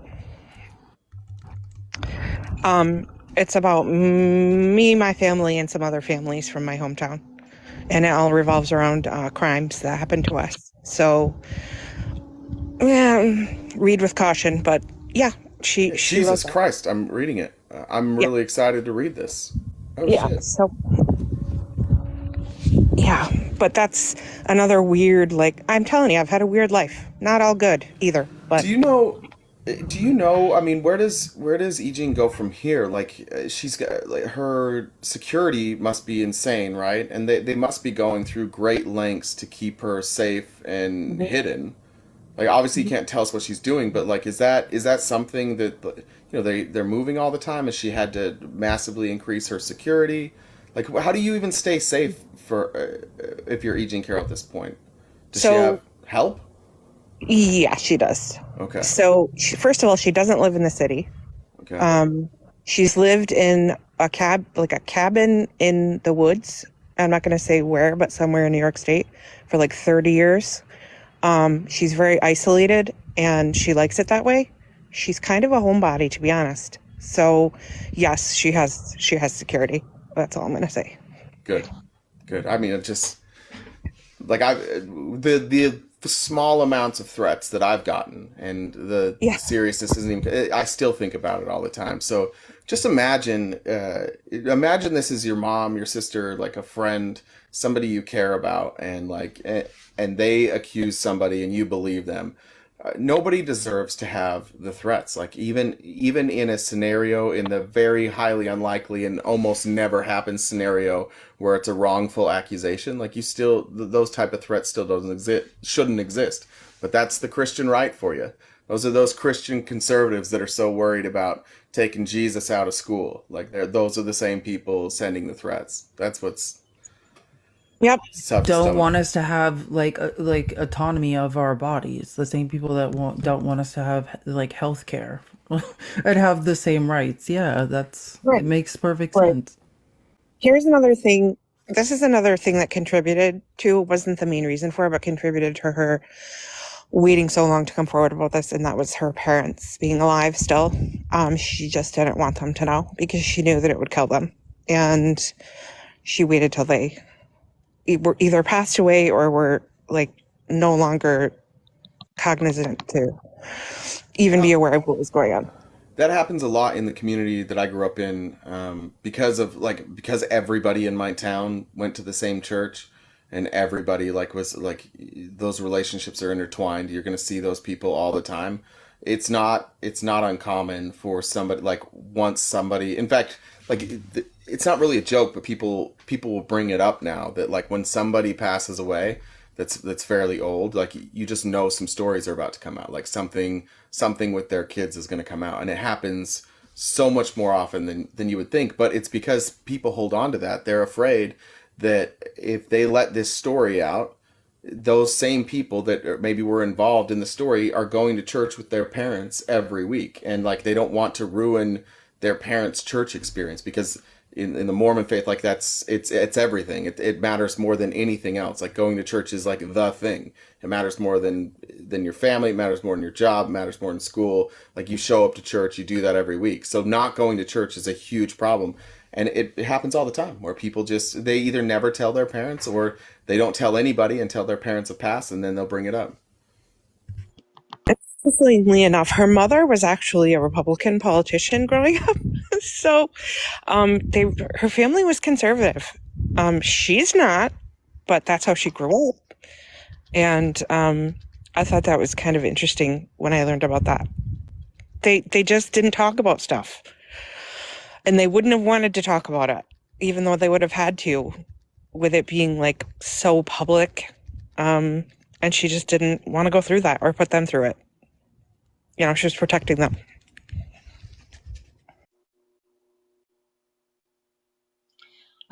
You guys, I have enjoyed the visit, and I appreciate y'all so much, but I'm going to drop down, and in case you want to talk to somebody else. No, I appreciate it. It And was really thank you good. so much for visiting with me. No, thank you. Thanks for talking to us. It was nice to meet you. Nice to meet you. I learned so much from both of you. Thank you. Thank you. Good night. I just wanted to let you know that I'm around. Yeah, we gotta figure out some different ways to have some conversation with you. I'll be in touch. Yeah, anytime. Hey, But, thank you so much. And you guys, I bought the book too, so I'm gonna read the book. Oh boy. I appreciate you both. I appreciate the way that you keep this topic. treat women with respect. Yeah. Yeah, treating we don't need credit people for doing the bare minimum. Well, It's just I so mean, sad. I've seen so much harmful discussion around this. It's refreshing to see people cover it with respect and empathy. So I appreciate that. Oh, thank you. Because we have gifts turned off, people can't click on your profile to follow you. When you drop out, do you want to just comment in the comments so people can click on your profile and follow you? Unless you don't want followers, then don't do it. Oh no, yeah, that's fine. Okay. That's, A couple people were asking. Yeah, sure, I'll do that. Thank you so Okay. much, you two. Yeah, Have a great thanks, night. Amber. It's good talking to you. You too. I got really excited when we started talking about Hoosiers. It's my favorite. That's one of my favorite movies. That's where my mom went to school. IU. Yeah. Did I ever tell you the story about we had these things called feature films for families? So I didn't know that there were any cuss words in the movie Hoosiers until like 5 or 6 years ago, because my version was an edited version, and there's only two things it edits out. One is the grandmother saying the sun don't shine on the same dog's ass every day, but mister, you ain't seen a ray of sunshine since you got here. So it said backside. Mine said backside. And then he yells at the ref at one point and asks if he has pigeon shit in his eye. And on my version it said pigeon pooey. I didn't know. I thought Gene Hackman was out there yelling pigeon pooey. Gene Hackman's great. Yeah. Just random thought. So anyways, does anyone want to talk to us about Hunter Biden? Republicans. Oh, guys, let's tap the screen and let's invite some Republicans. Yeah, again, we're doing CoinCot to be in solidarity with BIPOC creators. That's why the gifts are turned off. So if you want to donate to us, you can donate to this is Venmo or Cash App, and we split it. So it goes to both of us. Love Hunter. Yeah. Look, me it's too. your call on this one. Eric's back. If you don't want to keep going down that road, and No, have a I'm fine. discussion, I want to talk totally- to Eric. I appreciate him for coming back. Like, I'm in a good mood tonight. Yeah, I wonder why. Shut up. I was gonna clean my room. Okay, so real quick, did you want to hear the clip? We did play it while you were gone, but go ahead and play it. Okay, hang on one second. I don't know if you know, EJ and Carol's niece was just talking to us. Oh, Did you hear that? That's wild. Yeah. She was just telling us kind of... I was not thrown on the ground and ravished, which the word rape carries so many sexual connotations. This was not sexual. It hurt But I think most people think of rape as it is a violent assault. It is not. I think most people think of rape as being sexy. Let's take a short break. Think of the fantasies. We're just going to take a quick break. If you can stick around, we'll talk more on the other side. You're fascinating to talk to. Did you hear him stutter? Yeah, we watched this. What's wrong? So Did you hear him stutter with her answer to what he said? And he said, real quick, that's cut to commercial. Yeah, I saw that. Because he did not want to keep going. He was very shocked her answer. You know that was not the answer he was looking for, right?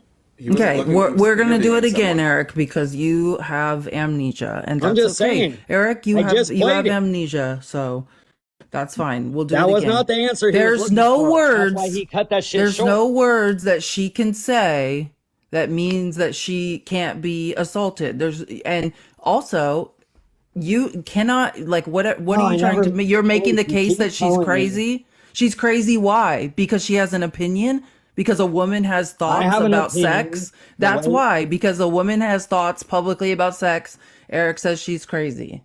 Well, I think a lot of people that saw that felt that same. Even my grandmother did. Wait, did you watch that clip just barely, or was it just audio? I watched the whole 13 I know. Hold on, Eric. Just calm down, dude. Please, can we try this? Do you promise to let me finish questions? Because you have these emotional responses in the middle of my question. It's not even my question.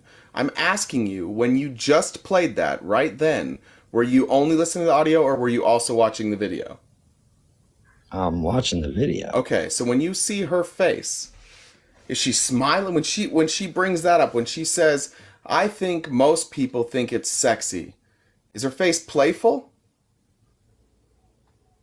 So a playful face? Is she smiling? Is it stern? We're going to go down the whole facial description. Wait, hold on, Eric. You just tried to make the claim that you knew what Anderson Cooper was thinking, that you knew why he stuttered, and now you're not okay with us adding facial, like how she looks when she's delivering the message?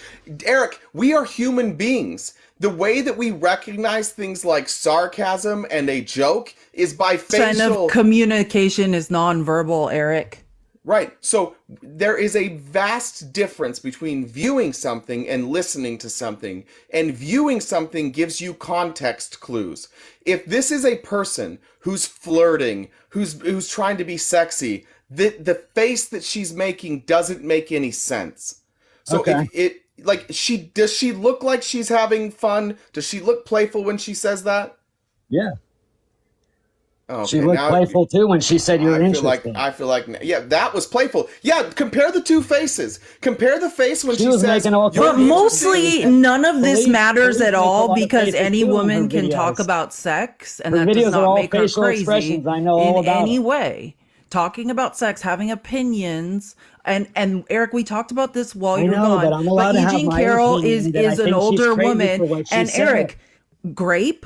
During that time in literature, and we talked about this, books like Lolita that won every award, it's a Pulitzer Prize winning novel, glorified grape. That's what it was about. It was the normalization of an old man hooking up with a 12, 13-year-old girl. That's what it was about. And so when stop talking, Eric, let me finish. And so when E. Jean Carroll is saying that people have romanticized grape, that's what she's talking about. In film, in literature, it was romanticized. So that's what she's trying to say. But what she's saying is, like, people have this idea like that, like it is in literature, like books like Lolita, that it's some sort of romantic thing. But she's saying it wasn't romantic. It wasn't sexual. It was violent. That's what she's saying. She's horrified by it, Eric.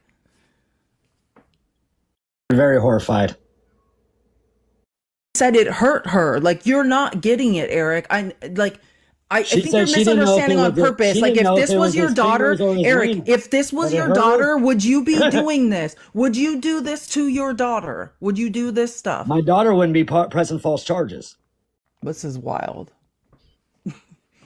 Just to be clear, Eric, you have no firsthand knowledge of what happened. You have no idea if Donald Trump did. Wait, Eric, You promised you were going to let me finish goddamn sentences. When do I get to talk, bro? You just talked. Talk. Dude. Oh my Christ, some more. Just let me finish it. I'm asking you a question. At the end of a fucking question is your turn to talk. I don't know why you get upset while I'm asking you a question and you're like, when's it my turn? At the end of the sentence. That's when it's your turn, Eric. When the sentence ends, it ends with a question mark. Sometimes you'll elevate your voice a little bit to signify that it's a question. Again, these are context clues.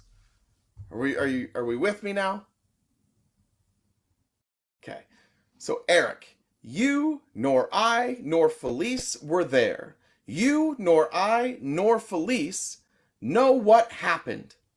You are willing to smear a victim. And by the way, that victim that you're smearing had a jury of her peers look at the evidence, sit in the courtroom, read the facial cues, listen to the arguments from Trump's attorneys and her attorneys, the best attorneys money can buy, battling it out in the courtroom. They heard every fucking piece of evidence. They heard more than you heard. They heard more than I heard. They heard more than Felice heard. And they heard it in context of when it was happening, something we didn't get. And yet you're willing to call this woman a false accuser. Why, Eric? Why? Do you think you know the evidence better than they do? No, but I found out that. Into it. Do I get to respond now, or do I got to just listen some more? Yeah, go ahead and respond. You sure? Because Felice talk. You oh my! Shut up! I said respond. Don't keep complaining after I say go. So rude, bro. Because in the beginning you were doing. Oh my! Great. Cry some more. Answer the question. Wow. God damn, dude! It's your turn. Don't start with complaining. Oh, geez. Do I need to ask the question again? No, fuck no. Don't put me through that again. Well, then please. What was the question? Fucking A. Well, what was the question then? The question was, I defaming the broad when she put herself on CNN and defamed her fucking self. Got it. No, what I Player. said is... No, what she I defamed said... her fucking self that wasn't by my her question. dumbass All right, fucking mouth so we on got to CNN. mute Psycho again. See, the reason I asked you to restate my question is because I think you have a problem where you hear words and then you add a whole bunch of other shit. Here's the question again. You don't know. You weren't there. The jury has heard all the evidence in context. They know stuff you don't know. I'm asking you why you think your opinion should matter more than the jury's, or why you would hold a different opinion than the jury who heard all the evidence in the courtroom in context. Because I'm allowed to. Of course you're allowed to. I'm not asking. That's not a question. No, I'm allowed to do a lot of things, but I'm allowed to have my opinion. But that doesn't mean that what you're saying isn't fucking stupid. You're allowed to be you're allowed to say dumb shit. You're allowed to say dumb shit. You're allowed to say wrong shit. I'm not asking you if you're allowed. I'm asking you why. And you're running from it every fucking time. Because I can. I said it because I can. I know you can. I'm not running from it. Why did you say it? Because that's how I feel. Why do you feel that you, with less information than a jury, should have because a different I want opinion your than the fucking jury? interview on CNN. You don't like the answer, motherfucker. Answer it honestly, Eric. Stop fucking telling me you don't like the fucking answer when you're getting the fucking answer. You just don't like it. Well, your answer doesn't make any sense. Well, to you it doesn't, but to me it does. I know, and that's why I'm trying to find common ground here. So sorry, don't make getting all emotional. Sense to you, but a lot of shit don't make sense to me. Wait, you guys fucking. Why are you so angry? Why do you get so angry? Why are you Because I wasn't so angry before you start running your motherfucking mouth. What are you? Calm down, brother. I just asked you why you think you, with less information, like why your opinion matters. And the answer, Eric, is I wasn't done, Eric. I know you answered. Your answer was nonsense. So the real answer is, Eric, because you will defend Donald Trump no matter what. You don't care if you look fucking stupid, because there's a group of people that will sit around you and be like, yeah, we're all the smart ones. We're all the smart ones. The jury, they didn't know. All these juries, they don't know. The evidence be damned. We're the RTP, smart you've been ones, on this and you just page for a circle jerk year, each other like, acting this like is there's terrific. no border crisis when you could go to Google search and you could go Nobody to YouTube. said there's no border crisis. Say the Change exact subject. opposite of there's not a border crisis. I guarantee Or exact opposite position on Really? that, So Eric. there is a crisis. We've said the whole time there was. And you pivoted. You went to that because you can't answer a question, Eric. I asked you a question that has no. I asked you another question. You got to mute. You got to mute. Nobody can hear you. I'm louder than you. Nobody can fucking hear you, Eric. I'm asking again. Is there a different reason? Is it possibly just because you always defend Trump? And if you won't just defend Trump on everything, tell me an accusation made against Trump that you believe. Like that he did the warp speed. No, I said, tell me an accusation made against Trump that you believe. Oh, that he did some fraudulent bullshit in contracting back in the day. He did a lot of shit. What? No, that's none of the charges against him have anything to do with fraudulent contracting back in the day. Asked me what Try again. What is something he's been accused of that you agree with? Nothing. Yeah, shocker. Shocker. Do you see a pattern? Evidence be damned. He's been found guilty, and you still don't believe it. He wasn't. You don't care about facts. You just got this big old, just all these feelings grumbling around in there. RTP. He was found liable. He's found liable for defamation. Okay, so he got sued. and he was found liable of SA. That's what happened. He got sued for that. He didn't get. Where did he get He didn't sued? get proven guilty for SA. Where did he get sued? He got proven liable. Hey, he was proven liable for SA in a court of law by a jury. Yeah, for what? That was for money. That wasn't for a felony or a misdemeanor. You asked a question. You asked a question, and now was it for a felony or a misdemeanor? For what? Was it for a felony or for a misdemeanor? Hey, neither, dummy. I just explained that. Exactly, dummy. Because he didn't get charged with grape. He got fucking fined for it. Eric, this is not the hill to die on, Eric. What are you doing? Obviously, Trump did. Why are you doing Trump this? You get fined for Eric. He didn't get charged for it. Eric, what other crime do you get fined for that you don't do? Oh, you tell me. None. You don't get fines for things you didn't do. Trump did. Trump did. And they're always lying about Trump. Trump did. I love that man. I love him so much. I'm willing to sound like a goddamn idiot every day on the fucking internet because Trump. The funny thing is, you guys are going to look so hilarious once you watch this documentary. If he you didn't really do anything wrong. And you just admitted in front of everybody, like, I just believe him. I don't care about evidence. Oh, Eric, yeah, that's you don't what know it is. anything. You just believe Joe Biden. This is why your grandma makes fun of you. Sniffy, grippy Joe Biden to have charges are coming out on Joe Biden. No, right, Eric, on the left, we don't have to believe everything the people in charge believe. That's the thing. We are allowed to think for ourselves, Eric. Like, we don't have to use blind faith with our belief. Your belief in Trump is like a belief in Santa Claus. He's gonna now say there's some charges coming, and that's what he's gonna say. He's now gonna make the claim that some charges soon are coming against Joe Biden, because he's not gonna answer the question. He's gonna deflect, which at the beginning I was like, hey, let's not deflect every goddamn time. But now that you're stuck and you're just admitting, I just believe Trump always, now you're deflecting. Now we're to Biden. Go ahead, tell us about the charges that are coming, Eric. They're coming. They're coming, just like the election. The Biden crime family. I've been waiting to talk about her. What I was saying was the lady that's going viral that said that Joe Biden inhaled her hair, made her feel uncomfortable, and did some hanky-panky shit with her. It's all going viral too. Wait, her hair? Wait, who are you talking about? What's her name? I don't remember her name.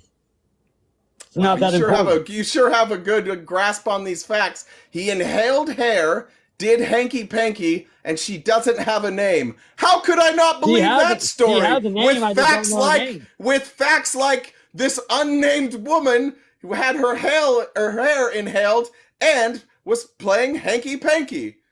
Lock him up. I'm sold. That's all it would take for you. That's literally nothing. That's literally all it took for him. No. Police. He believes that. That's all he knows about the accusation. He's like, dead sure. No, she dead tried sure. to. She tried but to. Donald Trump, all this evidence against Donald Trump, I'm not everybody's surprised. out to get him. It's a woman, But after all.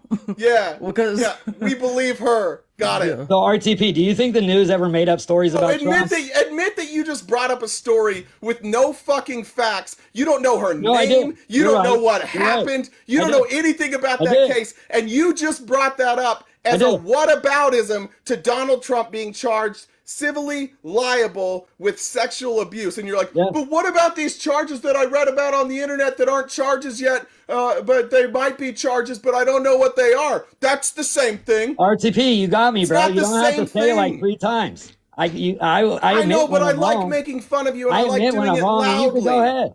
All you want, I'm because done you now. barely can do it. You barely have opportunities to do it. So take advantage of it while you I wish that you respected women like you respect Jay. I think Is how I you- really feel about it. My grandmother knows I respect women.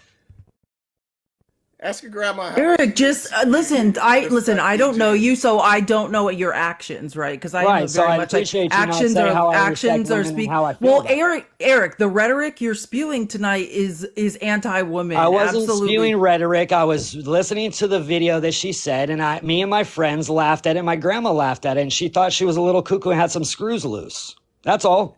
And then you brought up a case. So I can't have- And then now you I say, brought well, up a again, the whataboutism rhetoric case. you're spewing is anti-woman. Like you're That's not saying that a anti-woman. woman That was who a- speaks that about was- sex that's is not anti-woman. crazy. So my That's grandma's what you're anti-woman? saying. Yes, So you're that's saying my misogynist. That's a You're saying misogynistic right now my narrative. grandma's Yes, anti-woman that's and she wild that laughed women at the can't interview. speak about sex.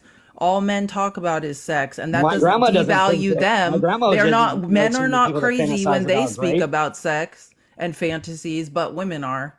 Well, I would say that at least your grandma's probably consistent, because I bet your grandma didn't brush off all the shit Donald Trump said as locker room talk. See, you're cool with it when it's a man saying it. That's your fucking guy. That's I'd your be cool boy. with a woman saying the same thing. But if E. Jean Carroll says something that's not even remotely close to, like, Donald Trump's bragging about doing a crime, like actually assaulting people. She's talking about something consensual. She's the crazy one, but when Donald Trump does it and then has charges for doing exactly that.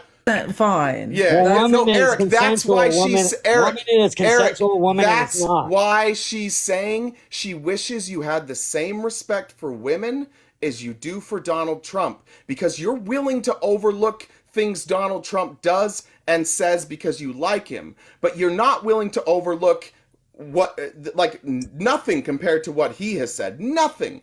Even if you take those words that she put out there and you make them mean what you think they mean, that's still not worse. Okay, you're right. You It's got me, just bro. You got open, me. but you got me. don't You told care me to about come back. Donald I'll show Trump. you the clip. Donald Trump's a I'll show good you the guy when he clip. says it, but when she brings something up and you take it out of context, suddenly she's crazy and she's lying. No, you want Donald Trump to be right. That's why you're willing to argue day in and day out without facts, because you just don't ever want to admit Hey, that RTP, he's how many wrong. videos do you have in your phone for social media content for stuff that's going on with the everything right now? Do you know I have The everything? I don't have any videos that cover the everything. Zero. You can't cover the everything in one video. How many videos do you have about all the different political things that are going Pick on? one. The answer is a lot. 13,500. I don't. And you think Okay. I don't know what the fuck is going on? No, I've seen no. How many 'cause I'm- videos do you got Wait, on your phone? I got wait, an hour posting- 40-minute wait, documentary wait. on my phone. Posting videos is, What are does you not make working with? you Like factual. 3 terabytes? Like I don't understand. 2 what's terabytes. going- I'm working on my third. Yeah, doesn't make it that's factual. weird, Eric. There's only a certain amount of No, it's called- information it's that called- the it's human called- brain no. can retain in a day. That's what and, you like I think. know that you're not doing anything with 13,500 videos. That's very weird. I think you're a hoarder though. I think we need to have a different conversation. So the difference is I made a DVD that was 4 hours long. I made another that was- DVD that was 2 hours So good. long. You're You know how many making DVDs? You know how many terabytes it took for the DVD that I made that was in 49 Best Buys? Yeah, what's the point It of was this? in 49 Best Buys is what you just said. Wait, what's the point? What are you getting Eric at? Yeah, has a what? 4-hour DVD they sold in Best Buy. What are you Yeah. getting at, Eric? What's your point? There's no point. That He's somebody plugging that his creates DVD. content has a lot of terabytes, and if you're not a real content We creator. weren't talking about how If many you're not a real terabytes content people creator, use. We were You're never saying, talking about Eric, that. are you saying we're not real Because I said I had content creators? 15,500 That's what videos you're on my saying? Wait, We're not real what are you content saying? creators? Because No. we don't have 13,000. That's what he just said. No, you're not. He said Okay, we're that's not fine. real content creators. That's fine. I'm not a real content creator. I'm cool with that. What's your I'm point, a fake Eric? one. So the next point is, do you think the news lies about Donald Trump and made up any stories at all? I can't think of any. Can you? Oh yeah, I got a clip that has 20 of them that they made up, and they got the proof right there in it. I doubt they do, but off the top of your head, just pick one, because I don't want to listen to the audio. We're not of your playing edited one videos. YouTube No, because you'll just clip. pick it No, apart. Eric, yeah, the I will alt-right pick it apart, pipeline. Eric. That's what I have happens. the news articles that have already been proven for I don't true. want. I don't want to share them because you'll pick them apart, and I want you to just believe them when I say them. I get it. I'm not going to That's how say you them. get I will your let information, but I'm let skeptical. let the news anchor tell you. And a I gentleman don't wrote a care. book News on how anchors many lie times all news the lied too. time. I don't care. Just talk to me like a human. Why No, can't see, you? Why can't you argue your own points? Why do you need? No, I like props? proof. I Why don't do you like need- arguing points without proof. Then read You say them. I never have proof, but Can I you have proof. read? You just don't want my Can proof. you read? Can you read? Oh yeah, I can read. Can you Okay, listen? well then we don't need a Can you video. listen? Then we don't need a video because you can just read it. No, because all you do is Google search and try to say that I'm wrong. The video's wrong. Yeah, Everything's that's how wrong. this works, dude. Have you ever been in a debate before? You say something, and then I try How to a decide if debate it's works? right or wrong. And if I see something wrong with it, I address that. And RGB, and then what everything I happens is say will be you wrong. get very, very emotional, and you start I don't get talking about emotional how until things you that, get like emotional. facts are unfair, and then 40 minutes go by, we talk about nothing, and then at the end you just like get into a rage RGB, and that's it what ends. you do, so bro. could You wanna tell talk me about one one thing? subject for Could you tell 25 me minutes. one? Could you, You wanna tell talk me about one salty old Could bitch for you 20 tell minutes. me one thing the media lied about? Just say it with your own words. I don't need a prompt. Okay, that One Donald thing Trump. the media lied Donald about. Trump said that a Black History Month was African American History Month, and that was Obama said that, Clinton said that, and so did whoever was before them. Okay, what's the lie? The lie was that Donald Trump changed the African American History Month to, or change it from Black History Month to African American History Month. Wait, like he said it, or he like made like he changed it. Made an executive order to change it. No, he just said it out of his mouth, and Did they he? said that he changed it by saying that. Did he say it? No, He didn't Yes, say he did. African No, American. he did say it, but all the other presidents said it too. So what's the lie? I The said, lie what is- was the claim? They're like, he the said lie it. Did he was say it? that Yeah, all he the said other it. presidents said it too, and That's that not a Trump wasn't lie. the only one that said it. Who said? Okay, great. So So It's the not a news channel, lie. it was a He's search just channel he's that just doing said- a what about, Jay. I know, this but is I'm a asking, what about. We're almost there, Eric. So No, I'm not. I got 20 different clips, and you Eric, can pick them all Eric, apart, but you don't Eric, want to hear one of them. Less emotion, sweetheart. I'm asking you questions about your claim. This is how this is working. I'm giving you all this opportunity. Okay, to so talk. let me say my I claim. know, God damn it! I'm still asking questions. This is not narrative time. We're not done with this claim because I got to ask you some questions. Okay? Damn, you get Does that work excited. for you? Does that work for you? All right. What I want to know is who is the person that said Donald Trump was the only president to say that? Let me look up the news channel real quick. Thank you. Any bets on if that's not? Guys, tap the screen just to release the rage that's building up inside Wait. you. Start it again.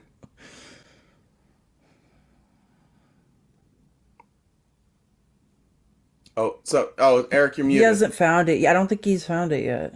Oh, He's probably I thought maybe looking Jen- for. He's Let me probably plug in looking my for it. VCR. Oh, I got it. I got Okay, it. we're It's a ready. great video. Okay, we're ready. Music in the background. Who's muting? Are we muting him or is he muting? I'm not muting anyone. I don't even know how to do that. In this video, look, I'm not going to go to the American History Month because it's not the first one. Wait, So no, the first- no. That's the one we're doing. So you right want me to now. skip it all the way to that one and Yeah, skip because Frank that's the one you Sinatra? chose. Just find it. CNN said Frank Sinatra that the lady Nancy Sinatra did not want Trump dancing to the song at his inauguration ball. CNN said that was that she didn't want him to do that. She said CNN. She tweeted, "Why are you lying? I never said that. I congratulate Trump." That was number 1 in the list. Pretty sure that's fake. Wait. What year was that? Trump won his ball where he won the presidency. What year was that? 2017. There we go. Okay, what's the first line? And now, yeah, wait. So Nancy Sinatra tweeted That wait, no, I've got the tweet. I got the tweet too right here. Okay, she said, "Just remember the first line of the song." The tweet's right here, RTP. I just read it. Nancy Sinatra is not happy with Donald Trump. Wait, that's not Nancy Sinatra's Twitter. That's someone else. That's CNN saying it. Then her tweet's going to come up right here. Okay, I can't see it. What does it say? My Way being used at Trump's inauguration. I did it my way. Nancy Sinatra responded on Twitter, "That's not true. I never said that. Why do you lie, CNN? Actually, I'm wishing him the best." Meantime, Time incorrectly reported that President Trump had removed the bust statue of Martin Luther King Jr. from the Oval Office. That false news went viral. In Watch your whole video. Eric, you have to stop after each one. TMZ reported Eric. No, stop. Eric. We're not doing this. These Eric, already been fact checked. Okay. Hey, sweetheart. It's good to have you back. Okay. So Nancy Sinatra, her tweet said, CNN lied, Nancy Sinatra. Is that right? Let's see if we can pull this up. Yeah, but she did an interview with The Guardian after Trump's presidency, I think. Let's see. And said she's still ready to walk all over Donald Trump. In an interview with The Guardian on, what's the date of this article? They did the homework on over 20 different news This is January 29th, 2021. She did this article basically trashing Trump. She says she's disgusted with him. Her father was no fan of Trump. Yeah, so maybe you should look up this Guardian article because she's basically just trashing him. She says she'll never forgive Trump voters. I hope the anger doesn't kill me. This article. So yeah. So once again, what I asked is about the media lying about Trump, and you gave me a story about the media lying about Nancy Sinatra. So the next could you one find was me? about Trump. Well, wait, There's 20 hold on, different ones wait, in there. Eric, could you for like 2 seconds be a normal human being? No, listen to what I'm saying. No, listen, Eric. Can we admit that the first one you brought up is not a lie about Trump? It is. It's a lie about Nancy Sinatra. What she said about Trump. How it started. It was a lie. No, we can't admit that. Eric, can we please? Yes, this is not something Nancy that should be Sinatra, hard to have. They lied about Trump too. What's the lie? What's the lie? The lie was Trump. She didn't want Trump fucking using her song. Right. So that's about her. And him. He was the one using it. It's about Are you that fucking naive, player? Player? You're that naive. I don't think you know what naive means. What are you talking about? It went over your head. No, Eric, listen. I don't know if you know how the English language works. Oh, I know how the English language works. Okay, well then you just listen. Calm down. You know what Ebonics is? Calm down. You might want to look it up. Calm down. Okay. I'm going to finish my sentences, Eric. Remember we talked about this, that you were going to wait till the end of my sentences before I talked. Remember that, player? That's why you waste so much time. So, Eric, shush. So, shush. CNN reports a story. Who is the subject of the story that they're reporting on there? Okay. No, see, I think the problem Nancy Sinatra Nancy Sinatra is the subject. It was about Trump. Eric, I give up. Nancy I'm done with Sinatra Eric not wanting him tonight. I can't even do it with Eric tonight. It's too dumb. I don't know what to do. I don't know what to do about that. You should read this article in The Guardian. It's just her trashing Trump. Yeah, and she was critical of Trump. The only thing she said is that she didn't say they could, or she didn't say she was upset that they used the song. There was a CNN there was a tweet that she said about the first line of the song, and she said, "Remember the first line of My Way is and now the end is near." Yeah, and because the CNN country's took failing. that, and CNN took that to mean like, okay, well, the end is near because of Donald Trump. And what she was saying is, she's like, no, I was making a joke. She's like, I'm not angry. She said that what she's saying, and she said she never talks about him. Yeah, what she's saying here is that she's not angry. That's what that's the problem she had with the story, is that she wasn't angry. Not that she was happy, and she doesn't say I'm happy. She doesn't really dispute it. She says that's a little bit of a mischaracterization. I'm not happy. Like, I'm pointing out that the first line is and now the end is near. That's what she's saying. Well, and she says like she's a women's rights advocate. She advocates for healthcare, climate change, and she says, I couldn't believe that this great nation had sunk so low in regards to electing Trump. I'll never forgive the people that voted for him ever. I have an angry place inside me now. I hope it doesn't kill me. Like, you know, like the facts are the facts. Yeah, that's man. The thing is, I want to like Eric so bad, and I do. I know, because he's a little bit like, you know what I mean? He's funny sometimes. It just is sad. Like, I never know. I don't want to give him too much credit either. But here's the hard part with some of these people is like, I know that no matter what I say, they're going to defend Donald Trump, which makes it difficult to know what they're saying. Like, if what they're saying is what they believe, or if what they're saying is just because it's the best excuse they could think of to defend Donald Trump. And that's the scary part about MAGA in general. It's like the rhetoric is insane. And then you just have to guess, is the rhetoric going to match the person? Like, when they talk about civil war, when they talk about a demonic force, when they talk about destroying the communist Marxists in the Democrat Party, like, well, they think that's me. Like, what do they mean by destroy? That's the thing that sucks. No, this is the thing about what Eric did, is just, it's not even about the Trump derangement syndrome that he is afflicted with. It's the fact, like, it's the rhetoric. Whether or not Eric in his real life is probably let's just say he's a gentleman to women, like, he respects women, whatever. But when you spew that type of rhetoric and you normalize and start trying to follow lines of logic and saying, like, well, because this is a fantasy, then it can be done to her anytime, and that's an excuse, like, to use in a lawsuit or whatever, which that is Donald Trump's one thing he's trying to smear her with, which is ridiculous. And once you start that type of rhetoric, that perpetuates a cycle of violence against women. Like, maybe Eric's not, is respectful of women, but it normalizes violence against women, and there should be zero tolerance for it. Like, that's the bottom line. But and it I don't just shows like he has no idea what he's even doing, because that's harming women. And I think Eric respects women, and if he does, he needs to learn that. That's a good question. Prince Saypal. That's a good question. Do I feel sorry for these people because you've been there? Yeah, honestly, yeah. Like, growing up Mormon, growing up in Utah, like, it was the most patriarchal society. And the thing is that when you're in that society, it's not like they're teaching you that. They're not teaching you, like, this is patriarchal, or, like, they're not telling you women are less than. It's all, and that's why so many people don't believe that, because the women and the men are taught the same thing.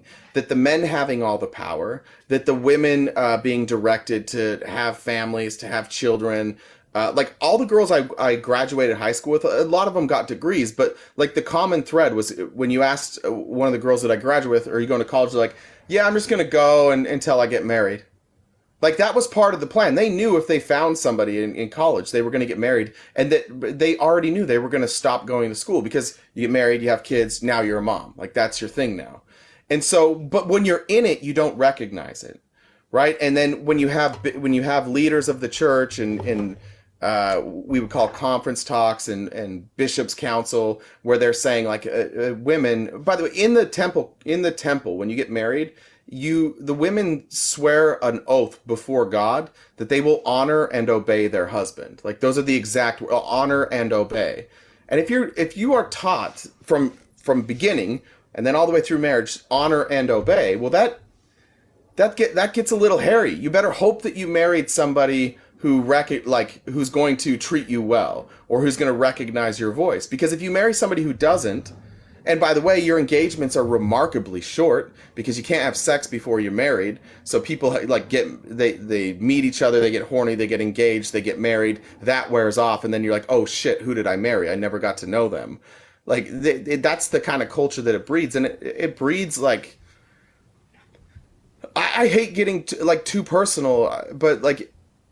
There's people in my family, my own mother, that like they never got to experience them. Like they never were allowed to self-actualize, and they never will. Like they'll go to the end of their life with ever really knowing who they are, and the only hope that they're holding on to is that like this heaven place is real, and that then they'll be happy because they know they're not happy here. They're not, but they think then they'll be fulfilled, and that's sad. Like a lot of women have just lived their entire life hoping that there's this eternity where everything is going to be better, and where like, but they'll never know who they are.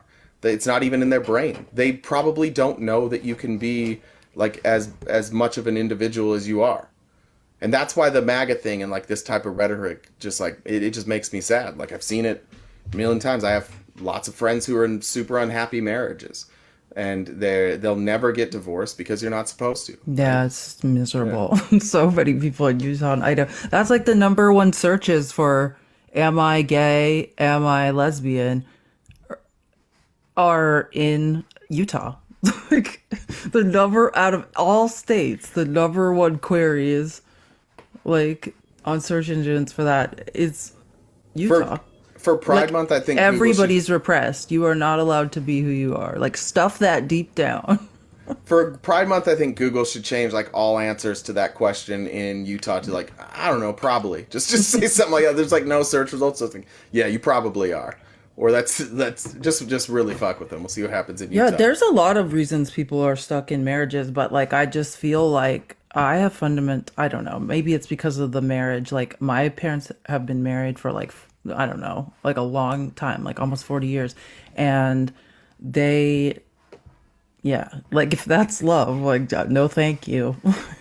But also being a history major, like just marriage is a cage. It's like based on controlling women, like cooked up by the Christian church to subjugate women. Like women were literally chattel and were bought and sold. It was a contract between men, like to transfer like property rights of women. And so, yeah, like it's not really a vibe for me. I've told you we watched one of the movies that we would watch in church was called Johnny Lingo.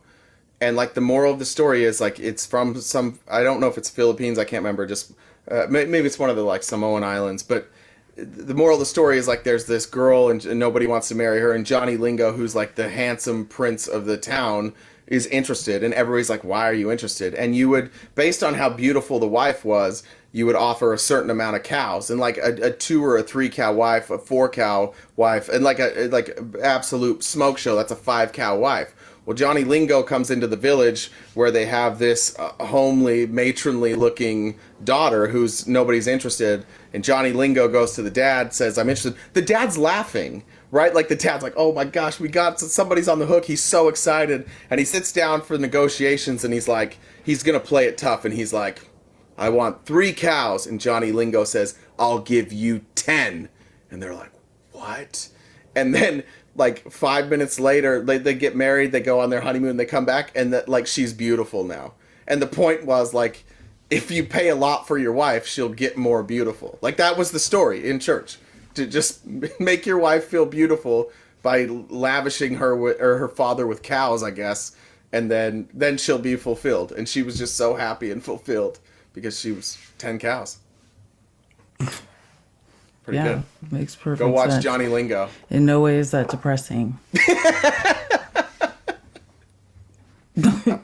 For real. How many cows do you think I would fetch, Felice? Like, Oh I'm my talking God, now, I because don't I know. think cows, cowflation. I don't know. Actually, I don't really know. I don't know. What, like, I feel like if 10, what if 10 was max? Minus 2 cows? That's not great. There's 2 cows there. Shit, I'm 2? God damn, I'm getting killed. 2 cows. This is At a least real 2. shot to the gut. One One goat. Cows That's are pricey. even- Not even worth I the know, that's what price. I'm thinking. Cows are how much is a cow? Half. There's 4. Thanks, Gumps. 7. Oh, Amber's the winner and leader in the clubs. Oh, I needed to read some messages while we're doing that. From This is earlier. I want to make sure that we have messages from Venmo. This is fun. Casey Nighttime says leisure sharing my. chill. Casey says sharing my my shitty tax return. That was pretty good. That was very nice. And somebody had something funny to say. I'm trying to remember. There it was. 6 cows. That's 6 cows. You're up to 6 cows. That's a big deal. Well, I already got a 7. Somebody already gave me a 7. Okay. And I'm sticking with that. Here's what it was. This was during when Eric's grandma was here. Go grandma. Rebecca, that's sweet. I love grandma. I hope to God grandma gets a a TikTok. She can come on our live every single day. I just want to hear her yell at Eric. Yeah, she is funny. For sure. Maybe a flank steak. God damn, Jen. That's brutal. What time is it? We got 40 more minutes. How you doing? I'll give you Eric. Grandma's okay. 6-1 for Guys, tap the screen. Let's invite some Republicans. Again, if you want to donate to us, there's the Cash App and Venmo. We're not accepting gifts.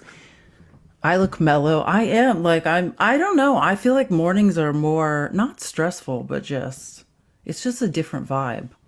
I've always felt like mornings are a different vibe because I'm not high in the morning. I think that's mostly definitely been that. it for me. Your friend Jeff is here. Jeff, who? Jeffrey. Yay. Okay. What do you want me to say? I don't know. It got awkward though, didn't it? No. Jeff was. Excuse me. Oh.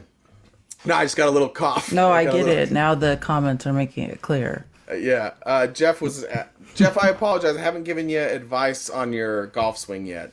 Oh my God. I'll tell you. Too much. You got a lot of stuff going on with your legs. Your legs don't need to be moving so much. They don't need to do all that stuff. It looks a little.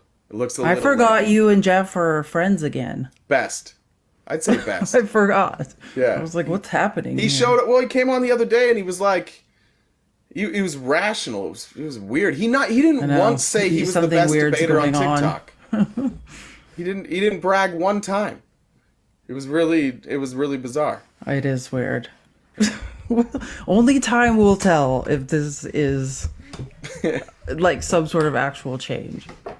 Baked over, bought for the win. I can't read. Yo, is that what it says, or am I reading it wrong?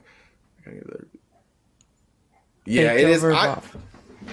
I thought maybe we would get some new visitors tonight. I thought maybe going at night we would find some new folks, but Yeah. we didn't. Why doesn't anyone want to talk to us? Do we have a type? Do we have a type, Felice? I think we need to stop. We're going to have to let people talk more. It's just like the disinformation and misinformation is like wild. Also the misogyny. The misogyny. It is. Like, it's really hard to listen to. It honestly is hard to, when you debate, like, I've never figured out like the right way to do it, because if you let somebody go on for a couple minutes and they cover like 15 pieces of misinformation, like, I don't know, how do you even have a real conversation if we can't stop on each fact and go from there? But it seems that Republicans get so upset about that. Like, if we, like, a debate about something like the border wall, like, you can't do the debate in 15 minutes or 20 minutes. Like, there are so many moving parts there. The only thing we can really debate is like whose fault it is. But like, that's what's tricky about debating MAGA is that their points are all usually just like a group of points put together that tell a story. And then if you let all those go out, you're like, how you can't get the monkeys back in the cage. They're just they all can't out talk about the border because it is such a complex issue. Like if it's so complex, and they don't do anything beyond surface level. They're just like, close the border. Like, okay, well that will crash the U.S. economy. Like, does that matter? Does that change any of your thoughts about that? Like, it's embarrassing. That's why I tried to do a call out earlier today to get some other Republican creators. Honestly, in the comments, let us know, like, is there a single, like, maybe not MAGA, but like Republican creator where you feel like they have good discussions? I may not know them. There's 2 mods that block me from literally every live. So like I can only see probably 30% of Republican lives. But if anybody knows of one, let me know, because I don't run into them so often anymore.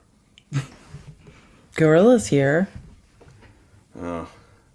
Being a contrarian, as usual. Is he? Oh, he's so contrared. I know. He's Guerrilla just Radio here to disagree with everything said.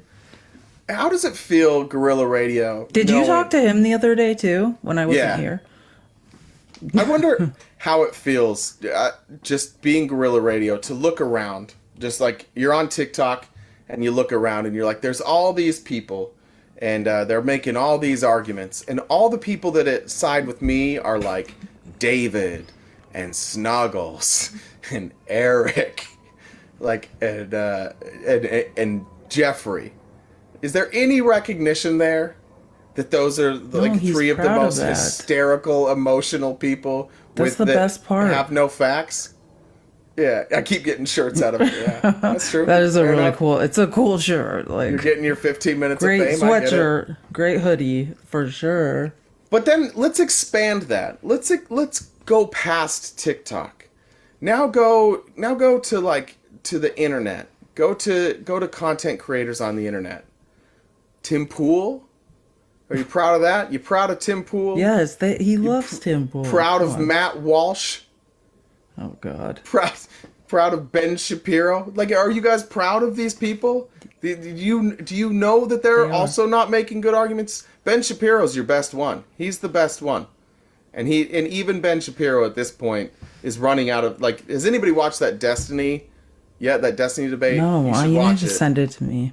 Ben Shapiro's defense for everything, the whole Trump section, his defense for Trump is, yeah, I know he said that, but like, I don't think he can really do it, so I'm gonna still vote for him. It's like, he said he wants to be a fascist, yeah, but he can't. Because so a lot of Republican men, that is their political position. Like, if a little fascism won't really affect me, and I just don't want to pay taxes. Like, that's really what their political position is. And when it's Ben, it's like, all right, you have a lot of money. It does benefit you. But when it's like somebody who's struggling, living paycheck to paycheck in a red state, which means like their wages are lower, right? Living paycheck to paycheck in a red state. When it's that person, it's like I fucking love Ben Shapiro because I'm with Ben. If Trump wins, we're all gonna be happy. No, you guys will just get kicked in the teeth and you'll keep like opening your mouth back up like, there's still 2 left. There's still 2 left, Don. Give me another kick. And you'll just take it and you'll be, God, make America great again. I never liked my teeth anyways. Selling the gold out of your teeth, sending it to Donald Trump so he can fight another fucking court case. You guys have to get another job because for real, you have a lot of bills to pay. And I thought of something that we did not talk about in our outline this morning. Did you see that Kyle Rittenhouse is selling body armor? Like, this is what I'm talking about. If he was just some kid, like, you feel sorry for him and he just made a mistake, then he would not be doing this shit. Right. He's selling Did you see the commercial? Wait, I might have it on my phone. It's fucking insane. I was just trying to pull it up. I mean, you really need to watch it, but just the words are, like, it's jarring. Where is it? I didn't see it. I saw it on the list today, but I don't think I ever watched it. Yeah, it's he's Yes, Kyle Rittenhouse is selling body armor. And under the guise of like it's patriotic or something. What?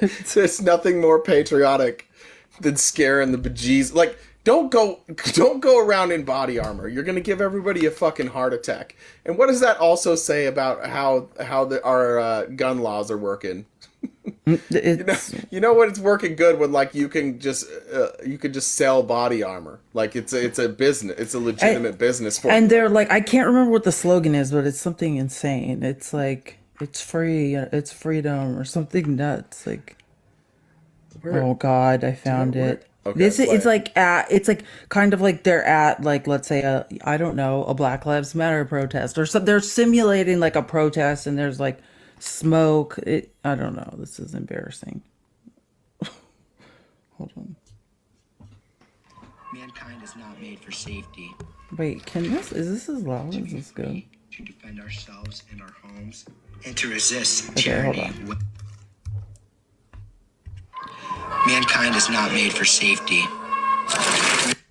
Did you hear what he said? He said mankind What does that mean? Mankind is not made for safety. Fear mongering. We're fear mongering. Now Kyle Rittenhouse is fear mongering for money. Who wrote that line? I know.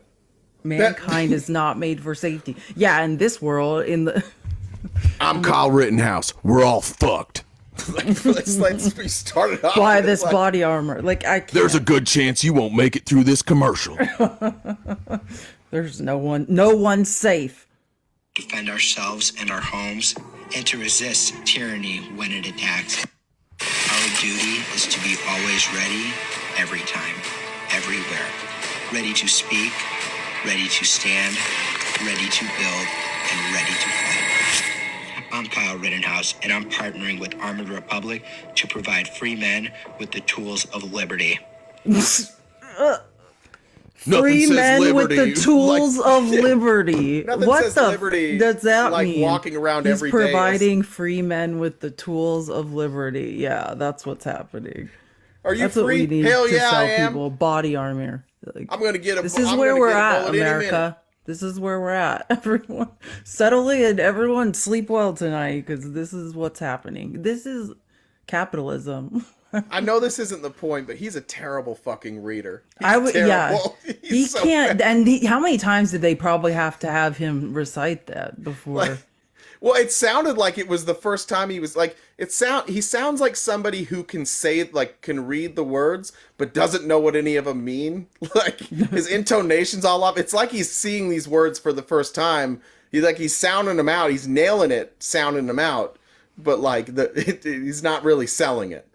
He's not a terrific reader. He'll be, Gorilla said, make fun of a guy that defended his life. Listen, actually, that's not what we're making fun of. Like, that's fine. But then you don't have to capitalize off the death of people. He's now making money off of the deaths of people. So, yeah, at that point, I can say that's gross. Because it's gross. No, and I've said multiple times, like, Kyle Rittenhouse was a kid. Kyle Rittenhouse made a dumb mistake, and then he had to protect his own life, and according to the law, he was not guilty. Like, that's the true story. The true story is a young kid went someplace he wasn't wanted and wasn't needed, and put himself in a position where he had to defend his life, and he did, or at least he thought he did, and according to the laws of that state, he was not guilty. He's not proven innocent, right? He was not guilty.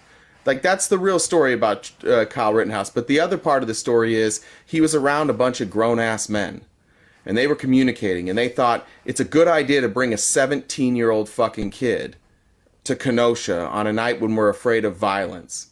The same group of people who pushed Ashley Babbitt through the window first.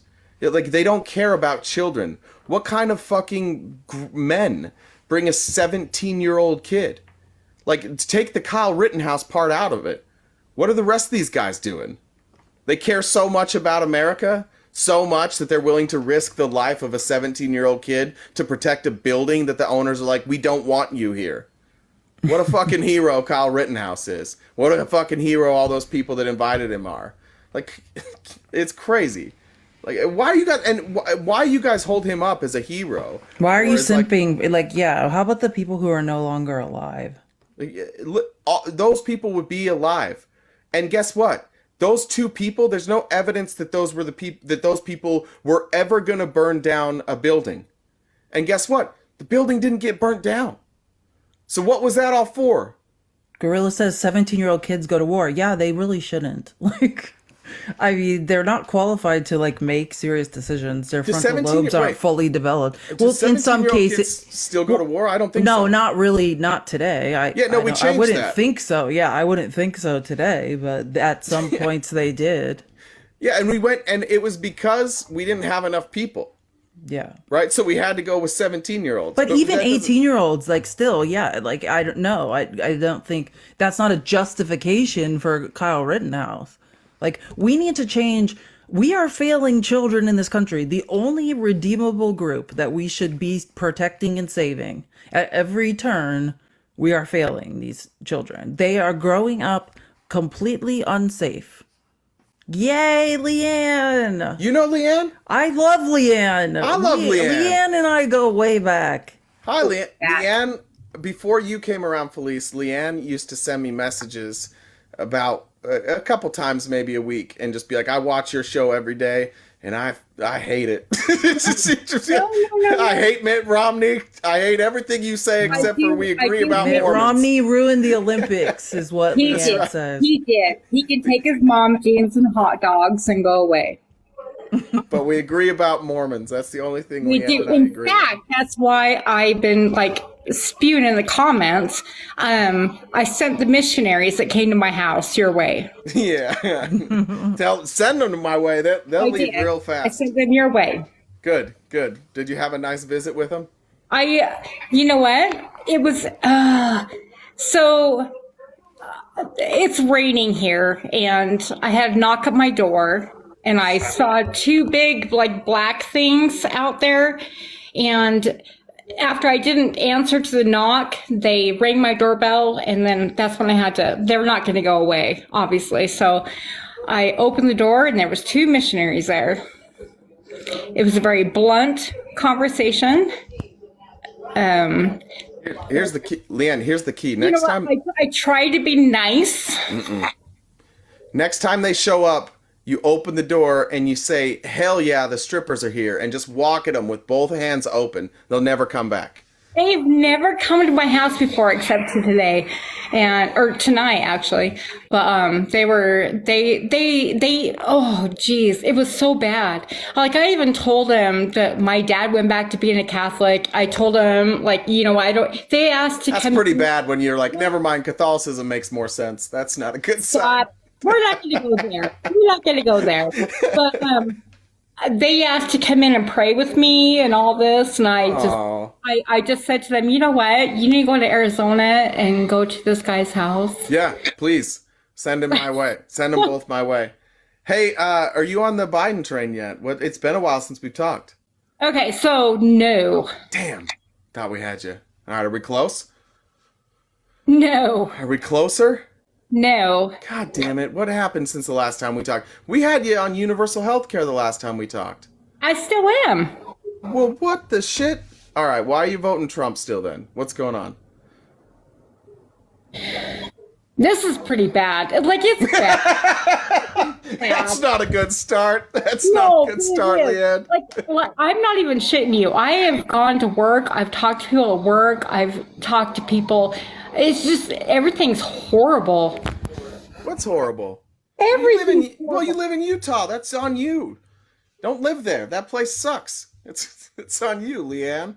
Everything's awful there. Sucks for women, especially. For spring. Utah doesn't suck. What are you talking about? Aren't you a mechanic too? You're like in a male-dominated industry. I am, and I love it. That's the best part. That's why I like you, because you're tough. I didn't know that, Leanne. I run my shop. Yeah, Leanne's cool. I run my shop. All right, so what happened when you were talking to him at work? What happened? I'm shocked that some mechanics from Utah are not super pro Joe Biden, but I want to know how the conversation went. They are super pro Trump. That's not surprising. Yeah. Why? Well, look, I can tell this like when you leave. When you are a white male in Utah, like the world is at your fingertips. Wait, can I say one thing? Sure. You walk down the halls where I work, and there is memes, like actually printed out and posted. Yeah. Like memes. Like, yeah, that's weird, right? No. Wait, no, that's weird. I would never put up political memes at my work. That's weird. Well, I mean, I do this, so I would, but like previously. They'll get taken down soon because once it's like an actual like political, like getting closer to the race, it gets taken down because we can't do that on the airport. But you recognize on some level that, like, how long have you been a mechanic at that 20 place? years. Okay, 20 years. how many times have people put up political memes in the hallways? A lot. We have 4 in our shop. Like, but for forever they've been doing that? You guys were just always that way? Oh, all right, never mind then. All right, maybe you just got a memeing group of folks. We got people wearing their "Let's Go Brandon" all the time. It's like it's a big thing. How many of them? Why don't you go against the tide? Yeah, stand for women. I do. Are No, you you don't. I do. I absolutely do. Man. Felice doesn't seem to think you're Are on you the serious? same team. You don't think I stand for women? You should In see some how I ways. run my I don't think voting stand for Republican women. in any way supports women. That's No, what I stand for women. I'm talking about with your vote. I don't know if you're supporting women. That's a fair. That's probably like. Do you feel like the Republican Party does a good job representing like what's best for women, or advocating, I guess, for what's best for women? Okay, so No, I know of what course I'm saying, not. but They don't care about you, Leanne. No. You can't. Okay, so I'm not going to vote based on one thing. Well, okay, but It's like our basic rights. Like we're I'm not not going to vote on right. that, on having equal rights as men. I think we should I do probably have- die on that hill. That's my I get thought. paid more than the men in my shop. Ian, just because you're an outlier, like that's not how there's pay disparity between men and women, and it's not in favor of women. Like I think you're a badass chick, like for real. I think you're really cool, and I'm not surprised that you're succeeding in a male-dominated world. I think that's commendable. So, congratulations. Like I support you with that, but that's not the case for everyone. Like, Okay, I get that. but yeah, I'm not saying you don't support women. I'm just saying the Republican Party doesn't. I don't believe that, but okay. Well, You're talking if you- about abortion. They legislate against women. yeah, Okay. like there was. Leanne, we are smart enough to make our own healthcare decisions. Like we don't need old white men telling us what to do with our bodies. Like that. Okay, we can figure it out. We have 2 white old men. Are you talking about Mitt Romney? Because Jay's not going to have it. I'm talking about. We could talk about him though if we wanted. Yeah, Jay would love it. No, but Leanne, you're in a state like go on your website and look at the legislature of Utah. Like it's almost exclusively white men, and now with Roe being overturned, like it's literally a bunch of white men that are going to decide like what women how women make medical decisions. That is pretty wild. It's pretty on the wild to ballot put in it- Arizona in 2024. What's that? No, I'm talking about the legislature in general. Like Cox is kind of a moderate, like he's closer to the middle, but I didn't vote for him. But the Utah state legislature is like it's extremely conservative, and it's almost exclusively white men too. Except Salt Lake, but Yeah, but they're the minority. Like when it comes to representation, they might have a big population there, but when it comes to like the representation of the state legislature, it doesn't matter if there's 2 or 3 people from Salt Lake. They're outnumbered by everybody else. Gorilla, I didn't say the GOP got rid of Roe. I wasn't even talking about that. Jay was, but I don't know. All I was saying is since Roe is gone, now it's up to the states. We all know the Supreme Court got rid of Roe. Hey, Like we all are clear on that, Gorilla. I'm all for exemptions.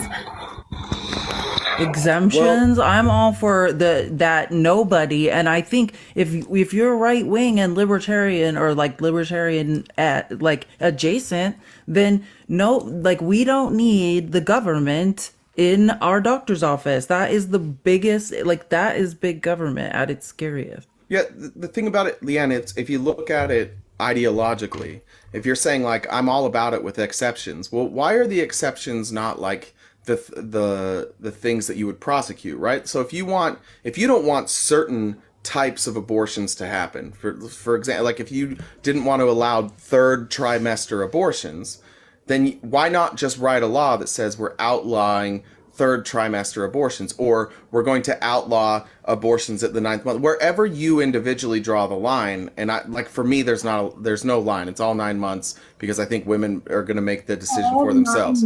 Well, but hold on. Yeah, because there's people it's happened, Leanne. This is where you actually have to think about the exception, because for all 9 months of a pregnancy, for a woman, it is possible that they will need an abortion to save their life and keep their own health, right? Like there are exceptions for everything. Women have complications up until they give birth, up the entire way.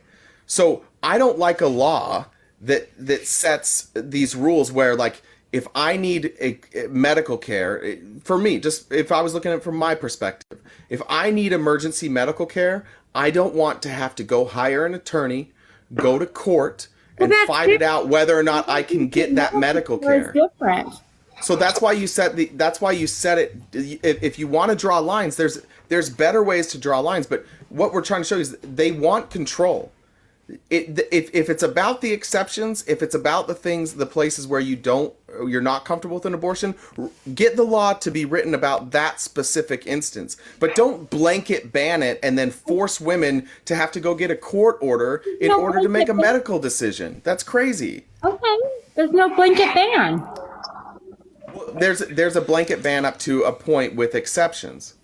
What's the law in Utah right now? 5 months. I didn't know I was pregnant until 5 months, and I had 2 doctors tell me I couldn't get pregnant. Yeah, that's what's scary, are these 6-week abortion bans where nobody knows they're even pregnant. Yeah, I was told I couldn't have kids until up until 5 months into my pregnancy. I was told I was pregnant. So he's a blessing child, but I'm not. Yeah, Utah's 18 weeks, I think. Well, I don't want a blanket ban, but I do accept exemptions. I do. Well, so in Utah, it's 18 weeks and 0 days. So if in Utah, if you were 18 weeks and 3 days, and it was a medical emergency that you needed to get an abortion, you have to go hire an attorney and go to court. Well, Utah also does marriages at 12 years old or whatever. So. Well, that's not a good argument. That's not a good argument for Utah. That's another argument for Utah that they don't care about women. Yeah. And then you have doctors that are afraid to even perform the surgery. That they demand that you be released by the state, because if they perform the abortion and then it's not approved, then now the doctor loses their license. That's the whole point. Don't you think, Leanne, that when you make medical decisions, you had 2 children. If something would have happened during those pregnancies and you had to make a tough decision whether or not to terminate the pregnancy, just put yourself in those shoes. Do you want the government in on that decision, or would you rather make that decision just you and the doctor? Oh, me and the doctor, of course. Yeah, and that's the problem we have with these type of laws Republicans write, is it puts the government in the room. My only big thing is when the heartbeat doesn't matter. The whole what do they call them? All the names that you call it. That's the hard part with abortion. Is everybody has their own law, their own line of what they're comfortable with, and that's okay. Because for personal morality, that's fine. Everybody should be able to have their own personal opinion on what's okay and what's not. That's the freedom here. But what we're saying is you shouldn't bring the government into that ever. No, I agree. Like the lady in Texas that had to go out and have her.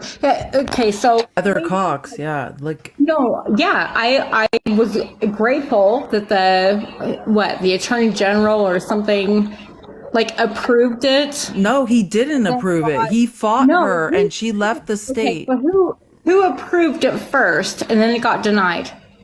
I think the courts ruled that she could get it, and then Judge, just a judge in like a district court approved it, and then it got denied. And then Ken Paxton said absolutely not. a white non-doctor man was in charge of her an adulterer that does not respect women and is convicted, had a Senate trial where he was acquitted of all these crimes that are actually financial crimes. There's documents proving, but you know, whatever. I know all that, but I just know that he denied it and then was going to charge her for going out. Now, I don't agree with that whatsoever. See, but so add that, like, if you just get down to the principle of it, do you understand why now we were saying like Republicans, they don't advocate for women? Like they want men or at least their ideology making the decision. They want government. They want big government. That's as big government as it gets. And you're in the office with you with the doctor? That's crazy. There's never a scenario where me as a man are going to be in with a doctor debating like what's best for me, where I have to worry about what the government says. Right? That only happens to women. And why do we want to live in a society where like you're telling women, whether you agree with them or not, the message being sent to women is like, don't worry. Like we understand that you can't make these decisions yourself. We'll do it for you. No, I get it. Yeah. But like, that's a party that then is supposed to be about freedom. It's the party that's supposed to be about individual liberties. What's that? That's not the only thing I'm voting on. Like that, you can't just vote on one. Fair enough. So we covered that one. What are the other things you're voting on? Oh, stop. Don't.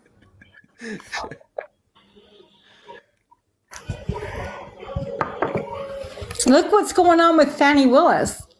You're not voting on. Well, you live in Utah. You can't vote on Fannie Willis, so that's not what you're voting on. I'm just looking for something. You got me off the spot. I was just trying to tell you that I sent missionaries your way. So I know, and then I lured you into a political discussion. It's what I'm best at, is luring people into political discussions. Hey, but you don't have to have a reason to vote for Trump because it doesn't make any sense anymore. It doesn't make sense for women. There's nothing you can even do to defend it. He doesn't support women in any way. Like everything he does is just like there's no way he's supporting women. I don't know. Look at the border. Let's talk about the border. You guys live. Look at the border. Let's talk about the border. Okay, let's talk about let's talk about what happened in New York. Yeah. When they about the people that fought the cops. Yeah, and they got released without bail.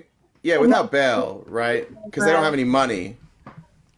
And I don't. Do you understand that? Do you understand? To me, it seems silly that people say, "Hold on, wait, real quick. Let me finish real quick." It's a little silly to say we can't be giving these people food and shelter unless they're in prison.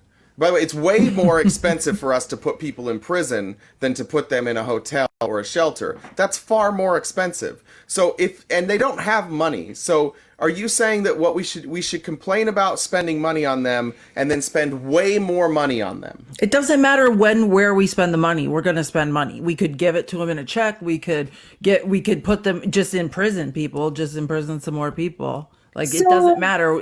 And that costs more. So it's just a matter. We're spending the money anyways. So they kick cops and they can't deport them. What? No, you can't because they're not illegal immigrants. That's what's being. How do you know? Because we know their names and they're all migrants. They're not here illegally. They got to New York because they're here as asylum seekers and they're waiting their trials, right? They're waiting their court dates. So we know that they're not, whether they wind up getting asylum status or not, it doesn't matter. They're here legally. We allowed them in. So it's okay. They're on parole. Well, they're on. It's like immigration No, parole. they we're not saying what they Release did them is into the okay. country, They're on and they have a parole. court date. That's what it's called. That's Do literally, they? yeah, that's what it's called when you're like released into the country and like awaiting a court date. That's what it's called.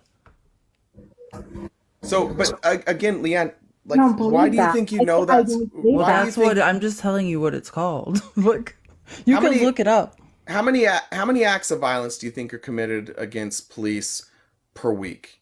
It's A hundreds. lot. It's hundreds. Right? Yeah. Why do you think this is the only one you've really heard about this week? Because the news showed it. Yeah. Why do you think the news showed that specific one? But you know what? It No, was but no. Answer it though. But why did they show that specific one? because of their reaction after. Because they want Joe 'Cause they were- Biden to look responsible for this. They want to use illegal immigrants, which these aren't. They want to be able to say, this is Joe Biden's America, where we have illegal immigrants beating up cops. Right? They need that as part of the narrative. That's why everything you see about the border is negative. But let me give you some positive numbers. The got away numbers have went from 30% of How do you know? How do because- you know? I'll explain How it, do but you we have justify an actual number border, for- wait, hold on. Border Patrol gives us these numbers, so let me just tell you what these How do numbers you are. know? Hold on, just let me. I'll tell you. Just hear me out. Border Patrol says gotaways have gone from 30% to just over 10%. So we're getting better. Joe Biden, as a percentage and total number, he's obviously deported more people than Trump, but he's had more people to deport. But what he's also done is deported a higher percentage of people than Trump. Trump deported 46%, and under Biden, we're up closer to 55%. Border crossings, apprehensions are at an all-time high, but also so are our drug seizures. The problem at the border is that we don't have enough resources. These 12 people that, by the way, not all 12 people in New York were asylum seekers. Some of them were legal residents of this country, that legal citizens, like from Mississippi, one was from Alabama. Wait, But wait.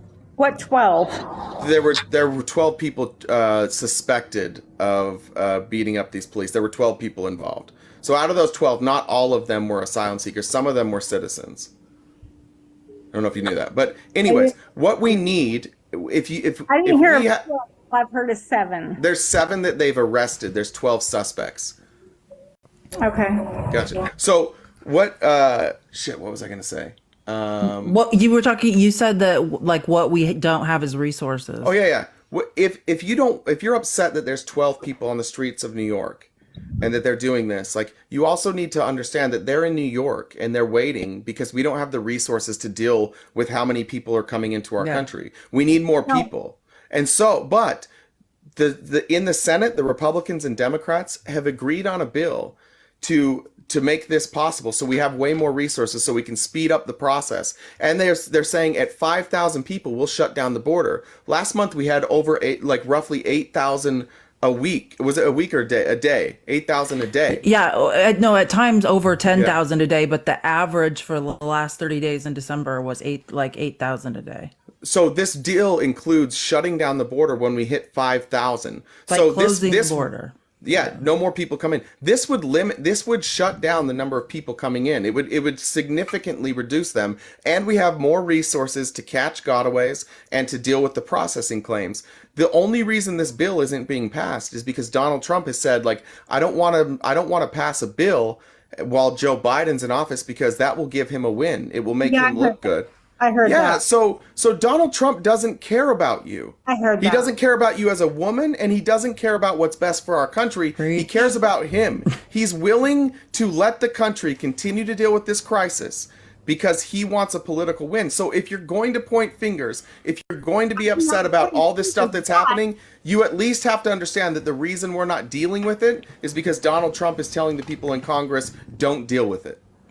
And also, like, the other thing to understand is that Joe Biden, for better for worse, I don't even like what he's doing. He is fighting in federal court against federal immigration law. Like, he is opposing it to try to be tougher, and he's losing court cases because the reality is we have to change federal immigration law to give them broader powers. Like, for instance, like he was making people stop. He tried to make people stop in other countries, say you can't claim asylum here unless you stop in another country first. And he was sued.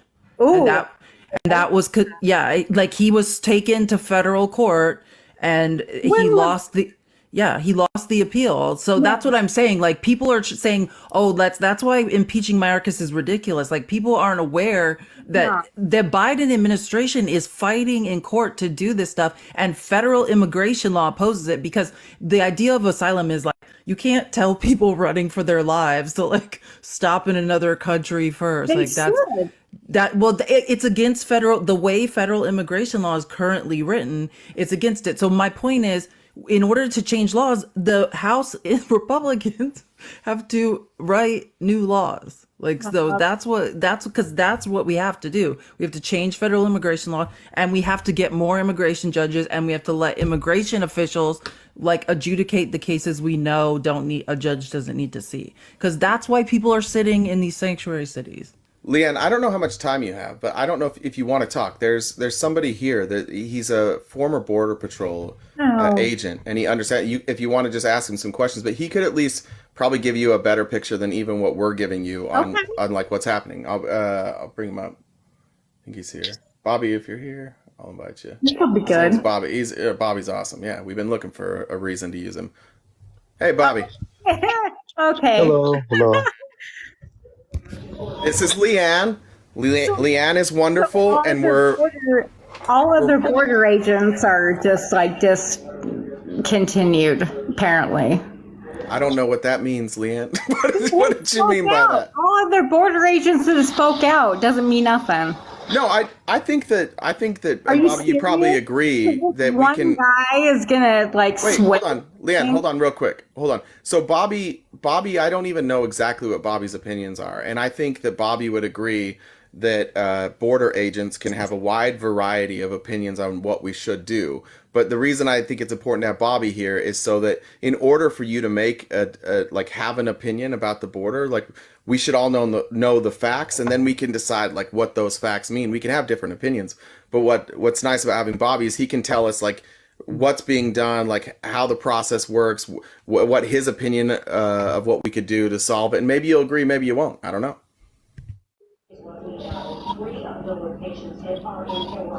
I'm listening. All right. So I just caught the end of this, so I'm not sure what the question is. I'd be happy to answer it if I knew what the question was. Essentially, we were talking about just barely about Mayorkas trying to go through and the court striking down deals where he would get people to stop in other countries before they got here. That was the first thing we were talking about. All right, so that it was talked about, and obviously it didn't go through. But even if that was the case, once a migrant comes over to gets into our territory, it's already an entry without admission, and we have to apply either Title 8 or during that time period when Trump was in power, we'd use Title 42. But they have to be amenable to either code, right? So if you have a pen and paper, write down 8 USC 1324, 8 USC 1325, 8 USC 1326, 8 USC 1158, which is the asylum codes, and that are the codes that you would use for migrants that are coming in. That's the meat and potatoes that Border Patrol's using.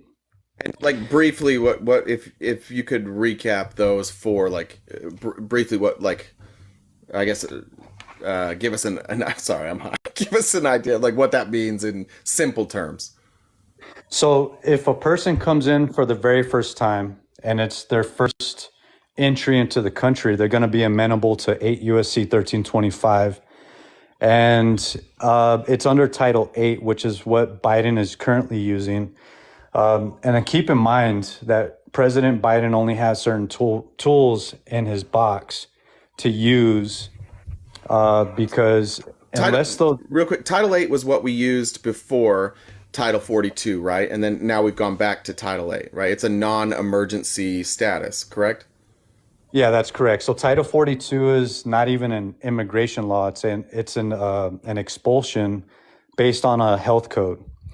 And so that's a revolving door. And the reason I say that is because if Border Patrol comes into contact with 100 people, for example, and they take them back to the station, they can process 100 people in probably just maybe 2 or 3 hours. There's no penalty. They're not banned from re-entering the country. They're basically just obtaining their demographic information, and they literally drive them over to the port of entry and watch them walk across. Now, the problem with that is that if they're from South America somewhere, if they're from El Salvador, Guatemala, etc., we send them right back over to Mexico, and guess what they do the next day? They come right back. So you can see that counts as double the apprehensions. I caught the same person twice in the same day, same shift within 10 hours. That's crazy. Was he like, you again? Yep, exactly. What terrible luck to see the same guy twice. How often was that happening though, where you were seeing the same people? Because you said you're just taking their demographics. So are you even taking down, do you guys have a list of names, or just like if you recognize somebody? No, we got to process them again. They go back into the station, and we have to get their demographics again. And then we have to get their fingerprints and do the rest of the processing. But understand that Title 8, because it's more stringent and there's actually penalties when you're processed under Title 8, we had to individually process each migrant. It takes about 2 to 3 hours per migrant to get their files ready, to interview them, and to see if they have any concerns about returning to their home country. Gotcha. So it's between $50 and $250 for entry or attempted entry. Is that right? It's $8,000 to $10,000 typically. Yeah, you're off. I'm just reading this. I'm reading this. This is 8 U.S. Code 1325. It says any alien who's apprehended while entering or attempting to enter the United States at time or place other than designated by immigration officers shall be subjected to a civil penalty of at least $50 and not more than $250. Oh, no. I thought you were talking about migrants being charged by the cartels to come through Mexico. Oh, how much they were charging? Yeah. No, the fine amount. Sorry, that's my bad. No, yeah. I'm sorry. No, that's located in the title code. What I'm talking about was how much they are being charged by the cartels to make their way through Mexico.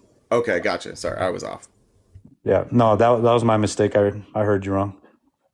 Okay, so when you say it's taken 2 to 3 hours, and we're processing 8,000 people on average a day last month, how many do you have an idea of how many people we can process total an hour? Like in a place like Eagle Pass, where a lot of people are coming through, how many could they handle to do an hour? I don't know what their staff looks like. So it depends on I just call it a conveyor belt. They'll just kind of section each agent off to do a certain portion. They can do an I-213. One agent could do an I-213, which is demographics, and then they can go to I-205, 285. They can go back over to the charging documents for another agent and just kind of get each person down the line. Now, when you have other facilities like the Big Bend region, for example, agents will individually process by themselves. The most I ever did was, I think it was somewhere around 6 to 7 files in one night.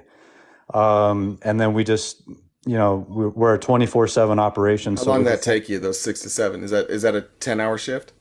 I don't want to say the shift time, but you're pretty close to it. Around there. Okay. Gotcha. Yeah. Okay. That's wild. So when you're talking about these people who are the asylum seekers, those are the people, obviously they're claiming asylum. Those are the people that we're letting in. Some of them are going to sanctuary cities because they're awaiting a court date. The only reason that they're being sent out and court dates are pushed back is because we're understaffed, right? We don't have enough people to take care of it.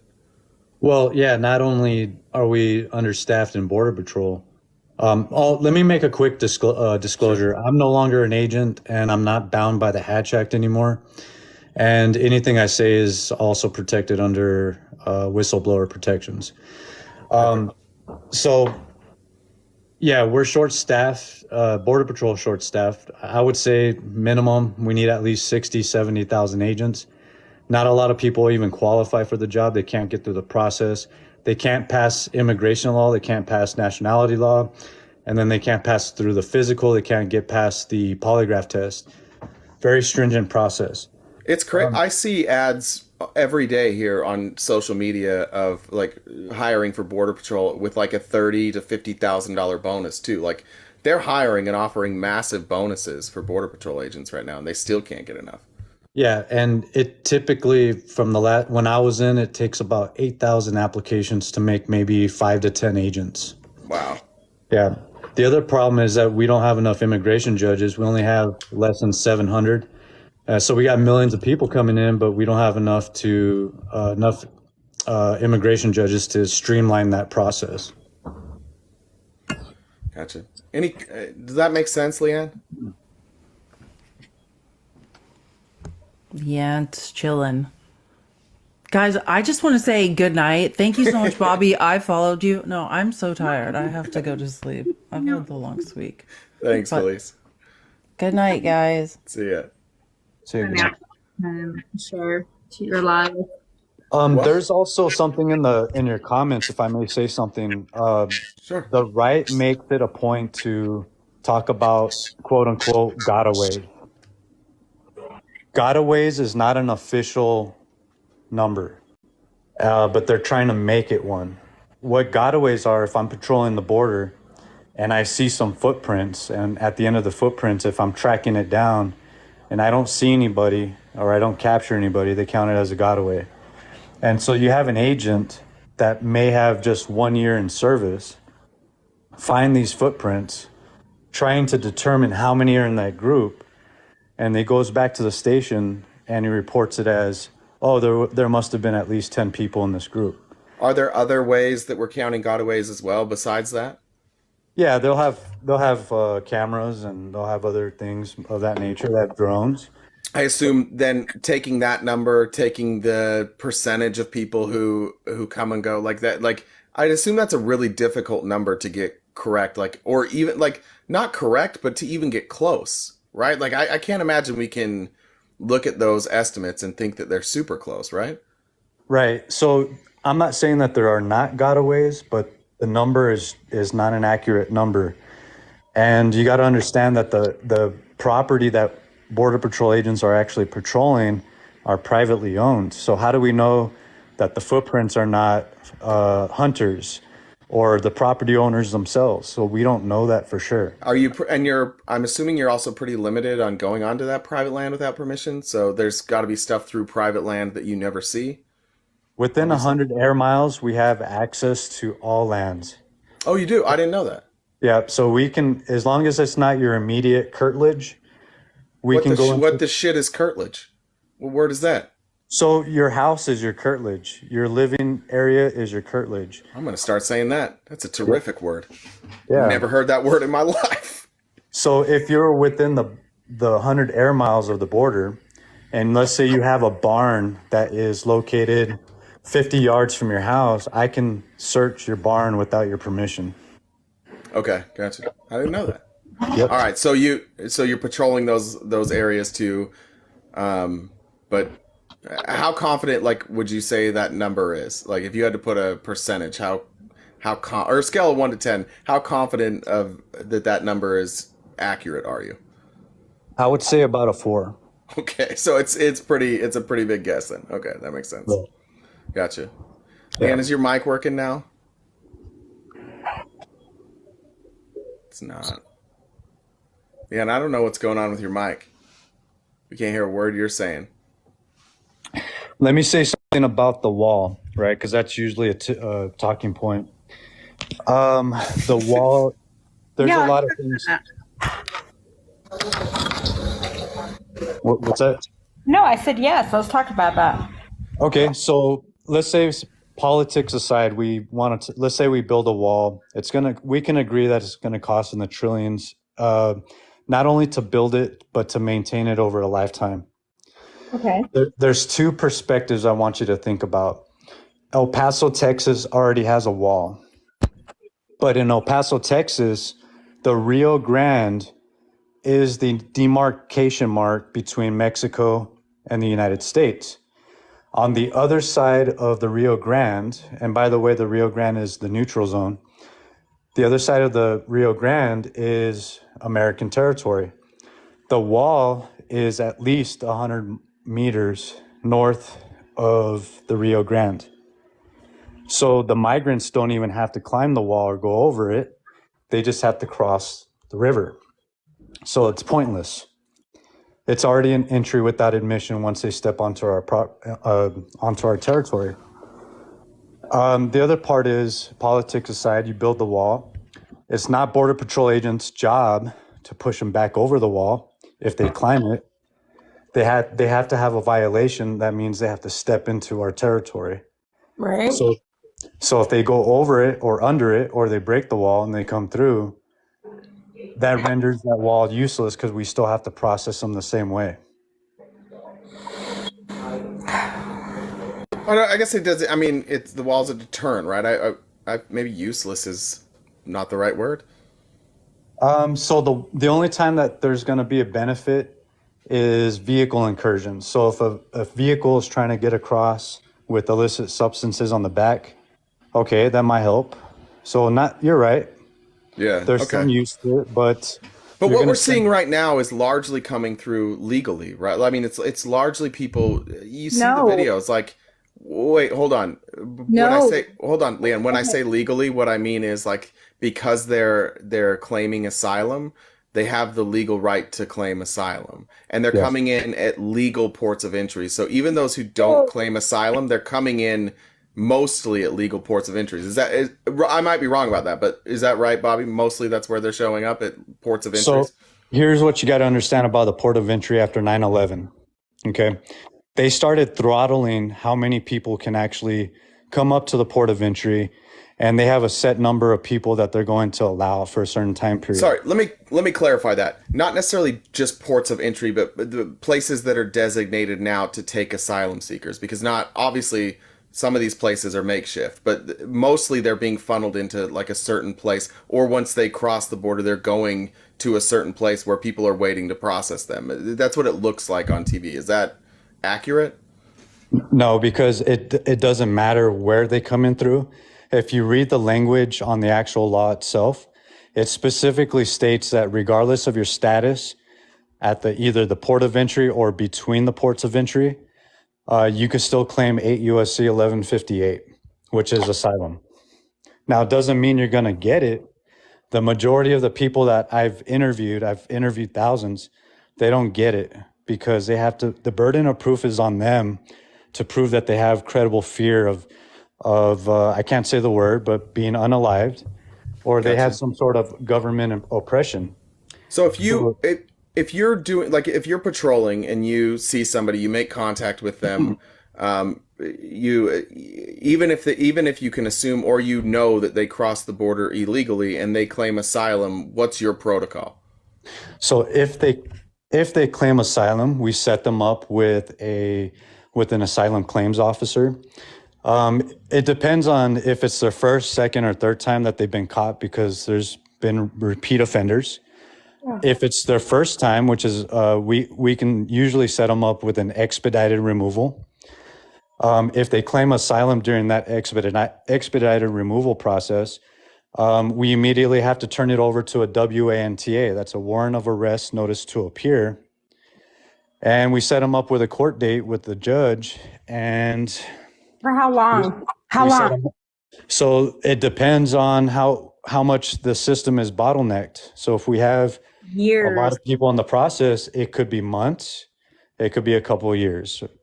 I couldn't tell you that, but the thing is, we don't have enough judges to process them. So Leanne, what do you think would be a good solution, knowing that there's all these people there and the processing is taken like 2 to 3 years? What do you think a good solution would be? Close it. Close it? Okay, but what about the people that are already here? No, that's fine. If they're already here, but how do we know who is already here? Well, they went through processing. Do you want to explain how that system works, Bob? Like how we track people once they're through? Yeah, they track by what? A tracker device. Yep. Yeah. So let me just start off by saying that. Can they dispose of that? So ICRO is the one that deals with the tracking portion of it. I don't want to speak to how they track them, but I just wanted to say something real quick about what you initially stated to close the border. No matter what, you're never going to be able to close the border. I promise you. We've had this problem for decades, and I'll agree with that. even if you close the port of entry, which affects our commerce, and let's say you build a wall, which also affects our. We have animals that migrate, so that affects that, and it's also virtually useless in my opinion. But politics aside, you build all that. They're just going to adjust to whatever it is we do, and I mean the cartels. I get that the cell phone thing is like a over the top thing. It's not a cell phone. They're not getting a cell phone. I get that, but they have a tracking to. So would you think if you had two choices, Leanne, if you ever seen that movie with Kevin Costner where he's like the last voter? I forget what it's called, swing vote, I think. He's like the last guy, so he has all the power. Let's say we're in a scenario where it boils down to Leanne, like you're making the decision, and you have two choices. And I don't know what movie you're talking about. Okay, don't worry. Just know that you have two choices, and you're making the decision for the country. One choice is that we do nothing until next January. The other choice is that we put in rules that shut down the border at 5,000 crossings, and then we're closing it. Nobody else can come through after 5,000. Yeah, but that's we're going to fund a bunch of border agents and a bunch of judges, and we're going to pour resources into the border to try and speed up the processing. So would you rather us do nothing until January, or would you rather us do the second plan, which again isn't perfect, but would limit, it would cut out people coming over, and it would speed up the process. Absolutely. You're the final decider. Which one are you taking? Yes. Choice two. You have to pick one. You can't say absolutely and not pick one. Two. Okay. So again, that's why it gets confusing for us. Because the only reason we don't have a border deal is because Donald Trump is saying no border deal, not until I'm president, which would be January of next year. No, so how do you look at that guy and say like he has a, but you how do you look at that guy and think I don't blame him. The question I'm asking is, how do you look at that guy and say he has America's best interests at heart? I don't blame him. Wait, but it's because of him. Just so you know, I blame the people in Congress who are listening to him. Can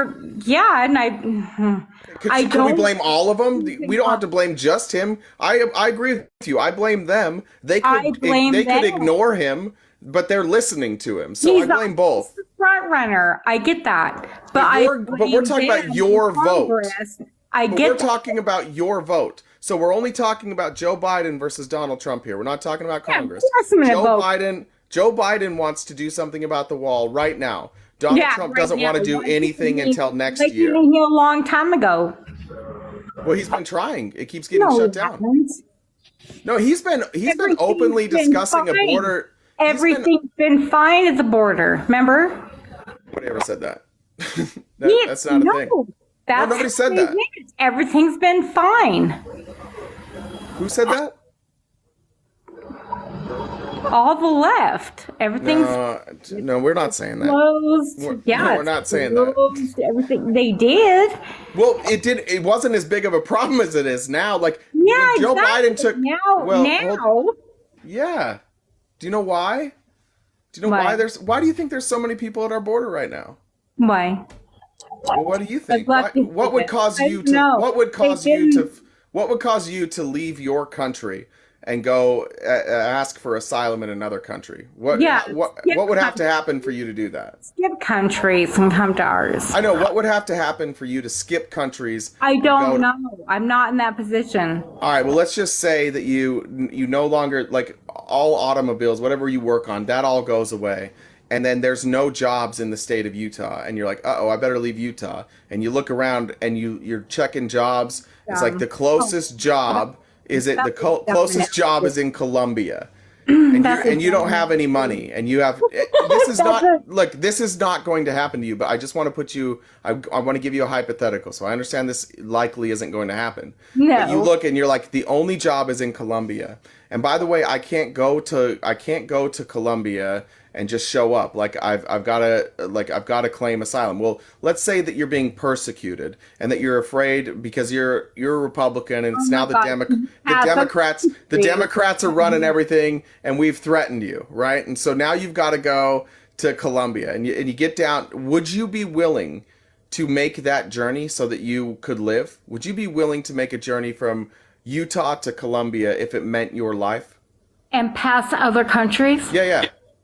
No.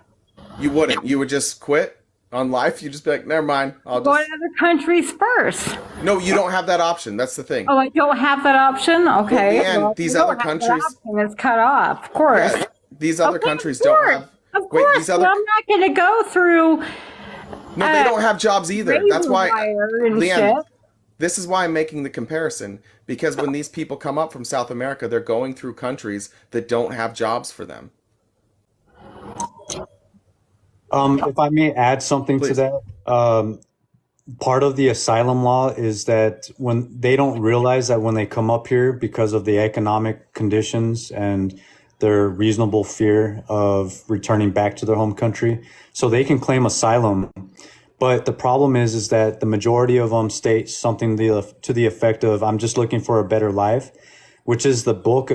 I've interviewed thousands of people, and I would say at least 97% of them are saying, I just want a better life for my kids. I get that. Hold on one second. Okay. Once they claim asylum and they find that it's a frivolous claim based on just economics, they're no longer amenable to claim asylum again. So if they were to come back, they can't claim asylum again. It's in the law book. I have the law book right here, and you can't do it. So they have one chance to do it. One chance. One chance. Unless their situation changes, and it has to be a major situation, and typically they're not going to be able to prove it. Bobby, what percentage of asylum claims do you know what the current number is? What percentage are being approved? So why are hold on, Leanne, real quick. I think this will help you. Loaded. This will help get the exact numbers. Do you know what the percentage of people are right now that are the asylum claims that are being approved? If I could, I would only be able to say on my anecdotal information from the people that I processed, and I would say about 95 to 97 don't actually get asylum. Okay, that's what I've heard too, and I've heard that number has maybe maybe more, and it's closer to 80. I've heard anywhere from 85 to 95% are not approved. So keep in mind, Leanne, that like out of all these 8,000 people that come in a day, only 15% of them, when the process is finished, have a legitimate claim and can stay here. So if we can process those people through quicker, that means 85 to 95% of these people that are at the border, we don't have to take care of them. We don't have to offer them anything. I agree. 100%. I agree. So then it's not really then this issue is not really, again, don't flood it in. So that's what I'm saying. So this issue is not really a big voting issue for you then either, because you're looking at Donald Trump, who's not going to do anything about it. I bet he will. What? But you're willing to do this until next January rather than try and do something about it now? It's already 1st February. I don't even care. You guys are like going 11 months. That's a lot. Hey, you guys are already like spewing the polls right now that Biden's ahead of Trump, and it's yeah. Well, sorry, that was Fox News that reported it. Take it up with them. No, there's more than that. But it was a Fox News poll. Before polls didn't matter. So nobody's ever said that, but it doesn't. Again, Leanne, like yes, we did. Yeah, they did. Okay. Well, they don't mean it. I mean, they don't mean anything in the end of, like, in the grand scheme of things, but they give you an idea of what certain people are thinking. But Leanne, like the question we asked, we went through abortion. You're like, well, I understand, like Biden's better on abortion, Democrats are better on abortion, but that's not an issue I care about. Now we've just gone through immigration, and you're like, okay, well, clearly Democrats are better on this, but so this must not be something you care about. So what do you care about? Because the first two things you agreed with Democrats on. So what else are you voting on?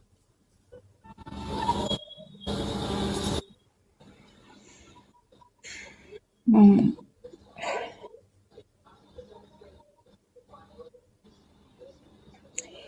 Is it love?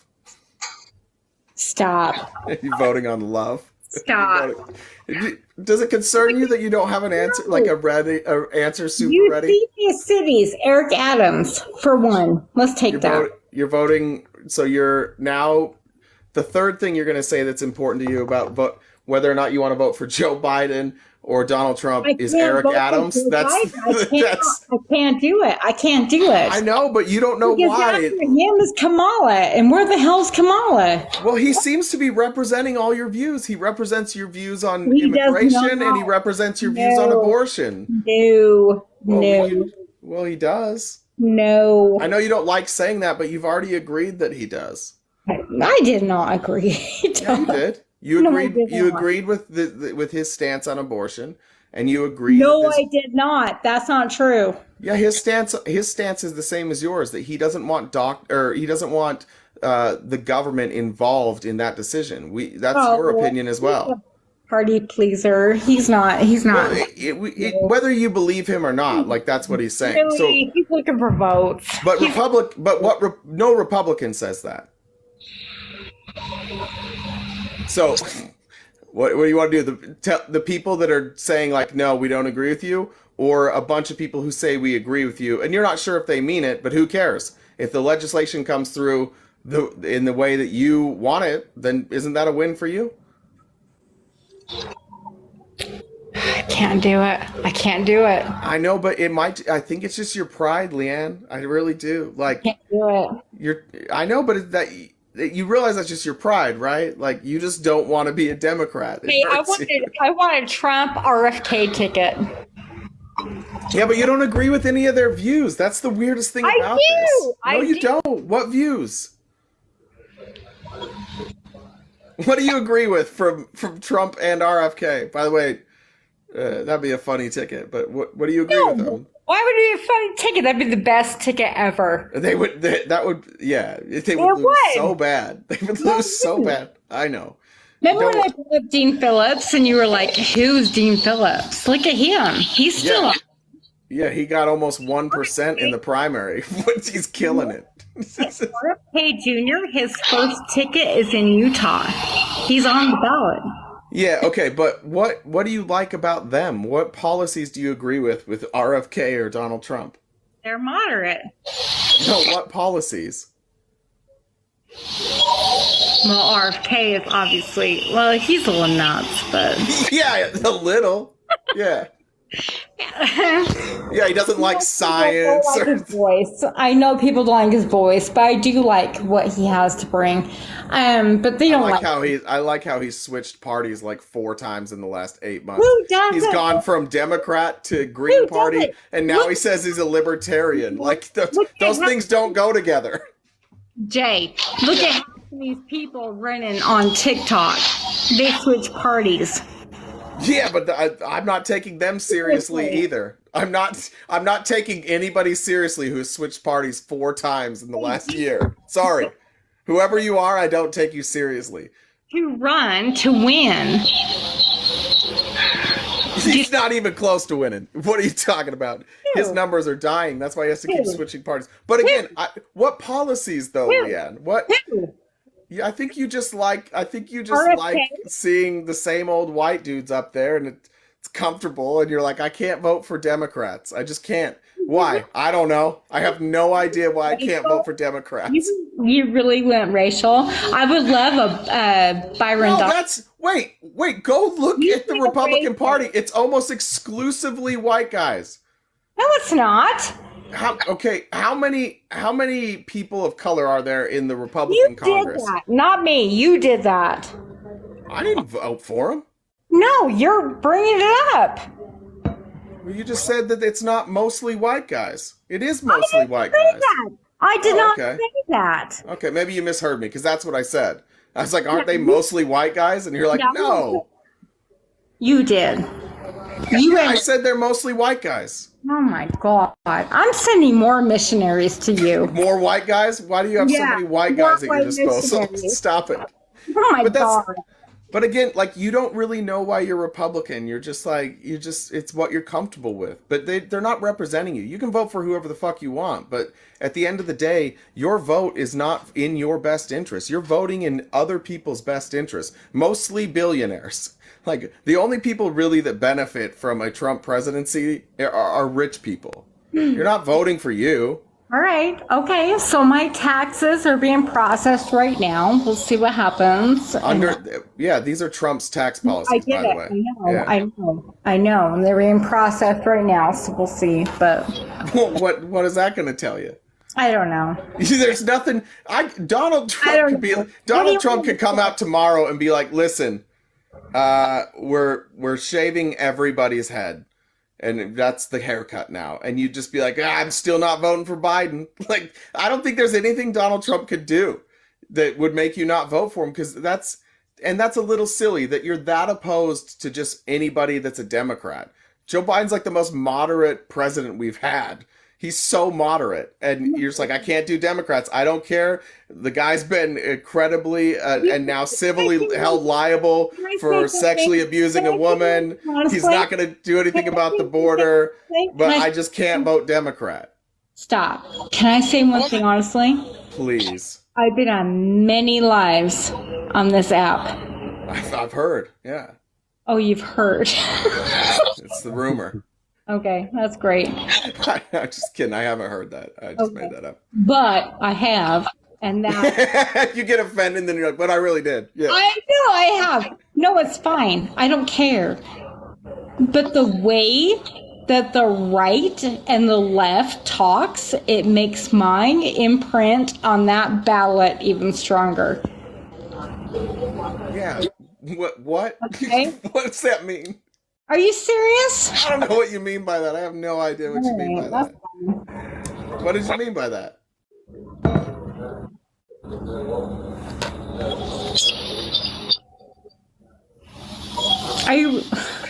I'm not sure what you mean. Going into these lives and talking to people, the hatred and everything about people who are conservative, it makes me stronger to put my vote for Trump. So yeah, you heard the guy like cursing me out like 20 minutes ago, right? You understand that happens regardless of what live you're in, right? You. And look at me. Look, who treats you better than I do? No, you give me a first base. I appreciate. That's right. That's what a liberal gentleman does. Go find it. You got to find yourself a liberal gentleman, someone who cares about advocacy for you. You're standing in your own way, and I'm out here moving cones, and you're like, put the fucking cones back. I love the cones. I'm just trying to give you a lane. No. Stop. No, I know what you're doing. MAGA is racist, and MAGA. I didn't say that. No, I just said, look. Thing on TikTok is so fucking vile. It's let me just ask you this, Leanne. Do you want if your local government was replaced by a bunch of people from San Francisco, would you be happy about that? No. Okay, well, it's not racist to say your party is run by a bunch of white dudes. It's not. That's just true. And if you don't have diversity of like experience, then it's really difficult to legislate for everybody when you don't understand other people's experiences. I do. No, not you. I'm talking about, listen, I've been in your legislature. I've sat there. I've sat through the meetings. I promise you, there is not diversity of thought. It is almost everybody shares the same religion, the same skin color, and the same party. And they don't deviate because they can't. You can't advocate in the Utah. You can't be advocating for women's rights or the right to choose or the right to choose or to identify how you want to identify. Like, you can't do that because your church is against it. And everybody sitting in that room with you,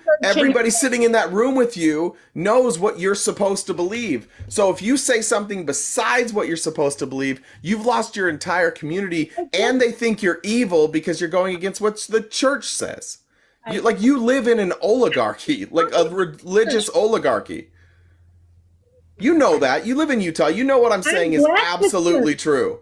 I've left the church. I know, but you're still ruled by them because your whole legislature is bought and paid for by the LDS Church. 100%. I've worked with them. You want to hear a story about what they did? No, I'm not. I'm going to tell you about it anyways. Marijuana legislation, MMJ, when they wanted to do medical MMJ, they met with all the legislatures, and the legislatures were like, cool, yeah, you should probably meet with the church though, right? Because a lot of legislators in Utah are going to take their cue from the church. So the most important negotiation happened between the advocates for medical MMJ and the LDS Church. And they came to agreement. They negotiated together, like, here's what our limits are going to be. Like, they brought the entire plan. And they negotiated back and forth, and they decided, the LDS Church is like, all right, listen. Why are you saying this? Let me tell you. No, because it's not about the church. The LDS Church came out and they said, listen, we're not going to oppose this, but we can't endorse it. So we're just going to stay out of this fight. And then a week or two before the actual vote, one day, all of a sudden, the LDS Church put out ads opposing the law. And guess how many votes got switched? It was almost unanimously going to pass, and it barely passed. Like 30% of people went back on their vote. It almost didn't pass because of the LDS Church. That's your state. All they have to do is make one statement, and they can swing 30 to 40% of the vote. That's not good. That's bad. Like, what if they decide, Leanne, that you can't, like, that you have to pay more taxes if you're not Mormon? Obviously, they wouldn't. But if the prophet said that, you know goddamn well your state would pass it. If the Mormon president came out and said that we're taxing all non-Mormons 20% more, or 10% more to make up for the tithing, you know it would pass. It would pass in your state. Hey, you moved. I didn't. Okay, yeah, I was tired of it. I was tired of that place. I don't want to live in a religious oligarchy. I don't want them telling me and my kids what I can and can't do. I left that religion. I know, but you're still in the state where the religion controls it. That's the thing. That's the part maybe you don't realize is that, like, yeah, you're not paying your 10%, but what's that?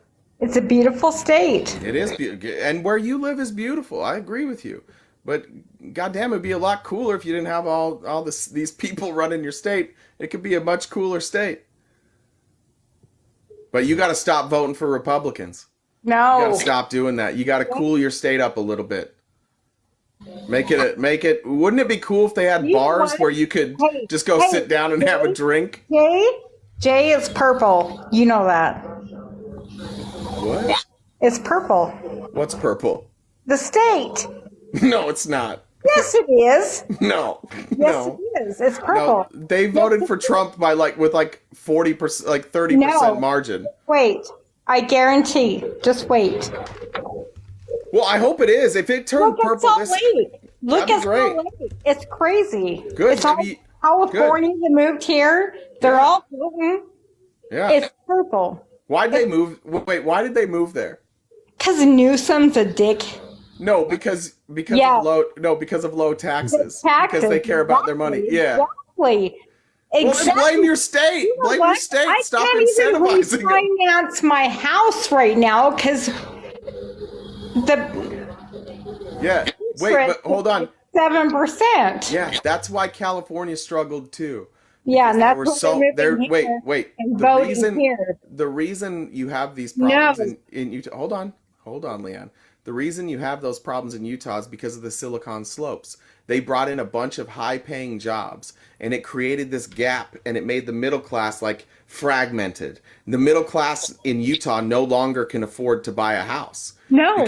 Because the supply is limited, because you got a lake on one side and a mountain on the other side, and there's only so many places you can build. That's why the housing prices skyrocketed.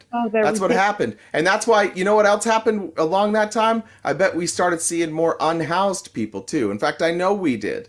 And you incorrectly identify that it's because it's liberals. It's not. It's It because is. of the wealth It is. gap. No, because your It state's not is. run. Your state's not run by liberals. It's one of the It most is. conservatively run states in the country. So you can't blame liberals. I do. I know you do, but that's just because you're afraid I that you're do. a liberal. You just don't want to do it. I'm not a liberal. What the fuck? If you were honest with yourself, you would be. But you're like a closeted liberal. It's all. No, This is I'm safe, not. Leanne. I need you to know this is a safe place. Okay, this is a place where all are welcome. ridiculous. And we listen. My We'll be your son's friends. my We'll home. embrace you. This is a safe place, Leanne. Oh my God. No way in hell would I be labeled as a. I know it's terrifying. It is. You might have to start talking compassionately about No. people. My son lives at home. He's 19. He's got a good job and he can't move out. There is no housing. My house tripled. Yeah, I just explained why. I could sell it for 3 times the amount, but I can't buy something else. Right. Like, no, it's ridiculous. You got people moving from California. Oh my God. I just explained what happened. No, I just it's told you what happened. California. No, it's it's a wealth gap. That's what's causing this. Stop it. Like, I promise it's not. Do you really think life is as simple as everything's good with Republicans, everything's bad with Democrats? Like, do you really think that the people in Congress, they have so much power that one side, the Democrat side, is like, hey, we want more people to be unhoused. Why would we want more people to be unhoused? Why would we want people to not be afford to buy a house? Finance at 7%. No, why would we want that? No, they want that. Why would they want that? I don't know. Yeah, it doesn't make sense. Your whole idea, the only reason you hate us is because you think that we want to make your life worse. But when you think about it, like, what political party, no political party has ever run on, I want to make your life worse. Nobody, there's no benefit for, there's no benefit for that. You're only voting Biden because you hate Trump. No, remember I was a Republican, and the reason I'm not Yeah, anymore with is Mitt Romney. That's great. Yeah, Mitt the Romney. reason I'm not, Leanne, is because Mitt Romney's a joke. Because Leanne, when I lost arguments, I admitted it, and then I realized I kept losing, and so I switched teams. But you keep losing, and you're still like, I'm sticking with my team. No, tell me. Republican for life. Biden supporters are not voting Biden because they hate Trump. Well, I think that there's a lot of people. It is. No. Well, there's a difference between hating Trump and not wanting Trump, right? No, they hate Trump. Well, but I hate a lot of people that I voted for. Yeah, you hate Republicans.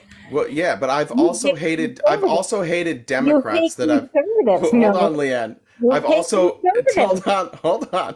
I've also really despised people when I was a Republican, and I would vote for them because they were Republican. I don't like everybody I vote for, but what I could do, if you ask me why I'm voting for Donald Trump, not one single time would I say because I hate him. I'd spend an hour telling you all the things he does that I don't like and the policies that I don't like. But you are siding with me and then being like, well, I don't care about me. I'm not voting for Joe Biden, even though it's in my best interest. I can't vote for Biden. There's no way. He just is proposing a tax cut for you and more stuff to be able to write off. And he's talking about protecting housing prices for your son. Housing prices. We just talked about that. Yeah. What could we do about that? How could we make housing prices stop? How could we make housing more affordable again in Utah? Hey, you know what's screwed up is Utah is obviously in a water drought and they're building so many houses. Where do you get that water from? Yeah, Leanne, why do you think they're building so many houses? Where? No, they're not going to have the water. And if Great Salt Lake dries up, if Great Salt Lake dries up, which it could this year, like you're going to have hundreds of thousands of people actually die. Why are they building more housing? Capitalism. No. They don't. No, yes, that's why. You build houses when you need them. Yeah, because people are moving here from California. Why, Leanne? Why are they moving there? cheaper tax rates. Exactly. So you lure people to your state and then complain that they show up to your state. I didn't vote for that. Yes, you did. You voted for Republicans. They're cutting taxes. Are you now saying that Republicans are raising taxes? No. Do you know how many billions of dollars Utah has given away in subsidies to companies like Qualtrics and like Adobe and Domo and all of the Silicon Slopes? How do you think it wasn't just tax cuts? They gave these people subsidies. They subsidized it. Yeah, I was just there. When? I was there for Thanksgiving. Okay, did you not see? And I was in Utah County, where the Silicon Slopes are, where the state has spent billions of dollars to lure those companies there. They lowered taxes, and then they spent the tax money that your hard-earned tax money that went to make sure that Adobe came there and your house prices rose. Did that work out for you pretty well, Leanne, or did it make it worse for you? No. Made it worse. Made it worse, didn't it? Yeah. That's all Republicans. Stop blaming Democrats. That's Republicans that did that to you. Like, how can you blame Democrats in a state completely run by Republicans? I don't trust Cox. I don't trust the Salt Lake City mayor. I don't trust. Yeah, but you trust the I didn't vote for Cox. Stop saying Cox. The governor in Utah's name is Cox, just so you guys know. We're not talking about something. Purposes only. Wait, he didn't cut the taxes, though. You understand that, right? That's done through legislation. That's the state legislature. I don't know. All Republican, almost exclusively Republican. Cutting taxes, bringing all these companies in, offering subsidies, and making it so that your son can't buy a house. He can't. Yeah, that's the Republicans. They lured all these people there. Said, come to Utah, low taxes, it'll be good for everybody. They show up, they fuck things up, and you're like, these goddamn Democrats from other states, not even looking at like your own state legislature. They're the ones that fucked you, not the Democrats. It's not the Californians that moved in's fault. Like, your state said, come here, we'll give you money. We're gonna give out handouts to you guys, corporate subsidies, corporate welfare. And then you're mad at Democrats for Republicans screwing up your state.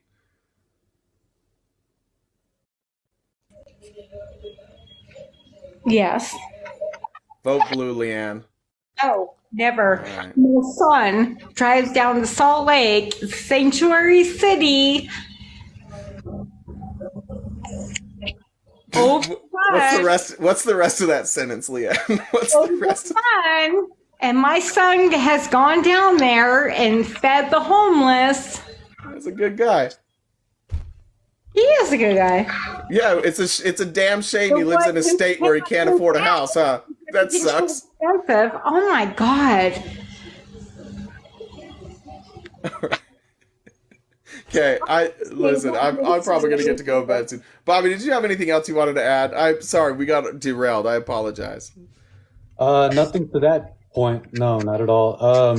Immigration, yeah, I have lots to talk about, but if you guys are getting off, then we could talk another time. Yeah, I'd love to. I'll DM you. I want to schedule some time with Felice and I to ask you some questions. Yeah. Tonight was the New York about beating the police. What was that, Leanne? So that was my only thing coming up, was the whole New York thing about beating the police. And yeah, and if we could get a whole bunch more, but I'll set listen. We could avoid some of these problems if we went ahead and passed a bill for the border and didn't wait till next January when Donald Trump is gonna. What if he loses? Then what happens? We just waited a year for nothing. He loses. Yeah, but then we waited. We didn't do anything about the border for a year for nothing, for just no reason. It'll be. You know what?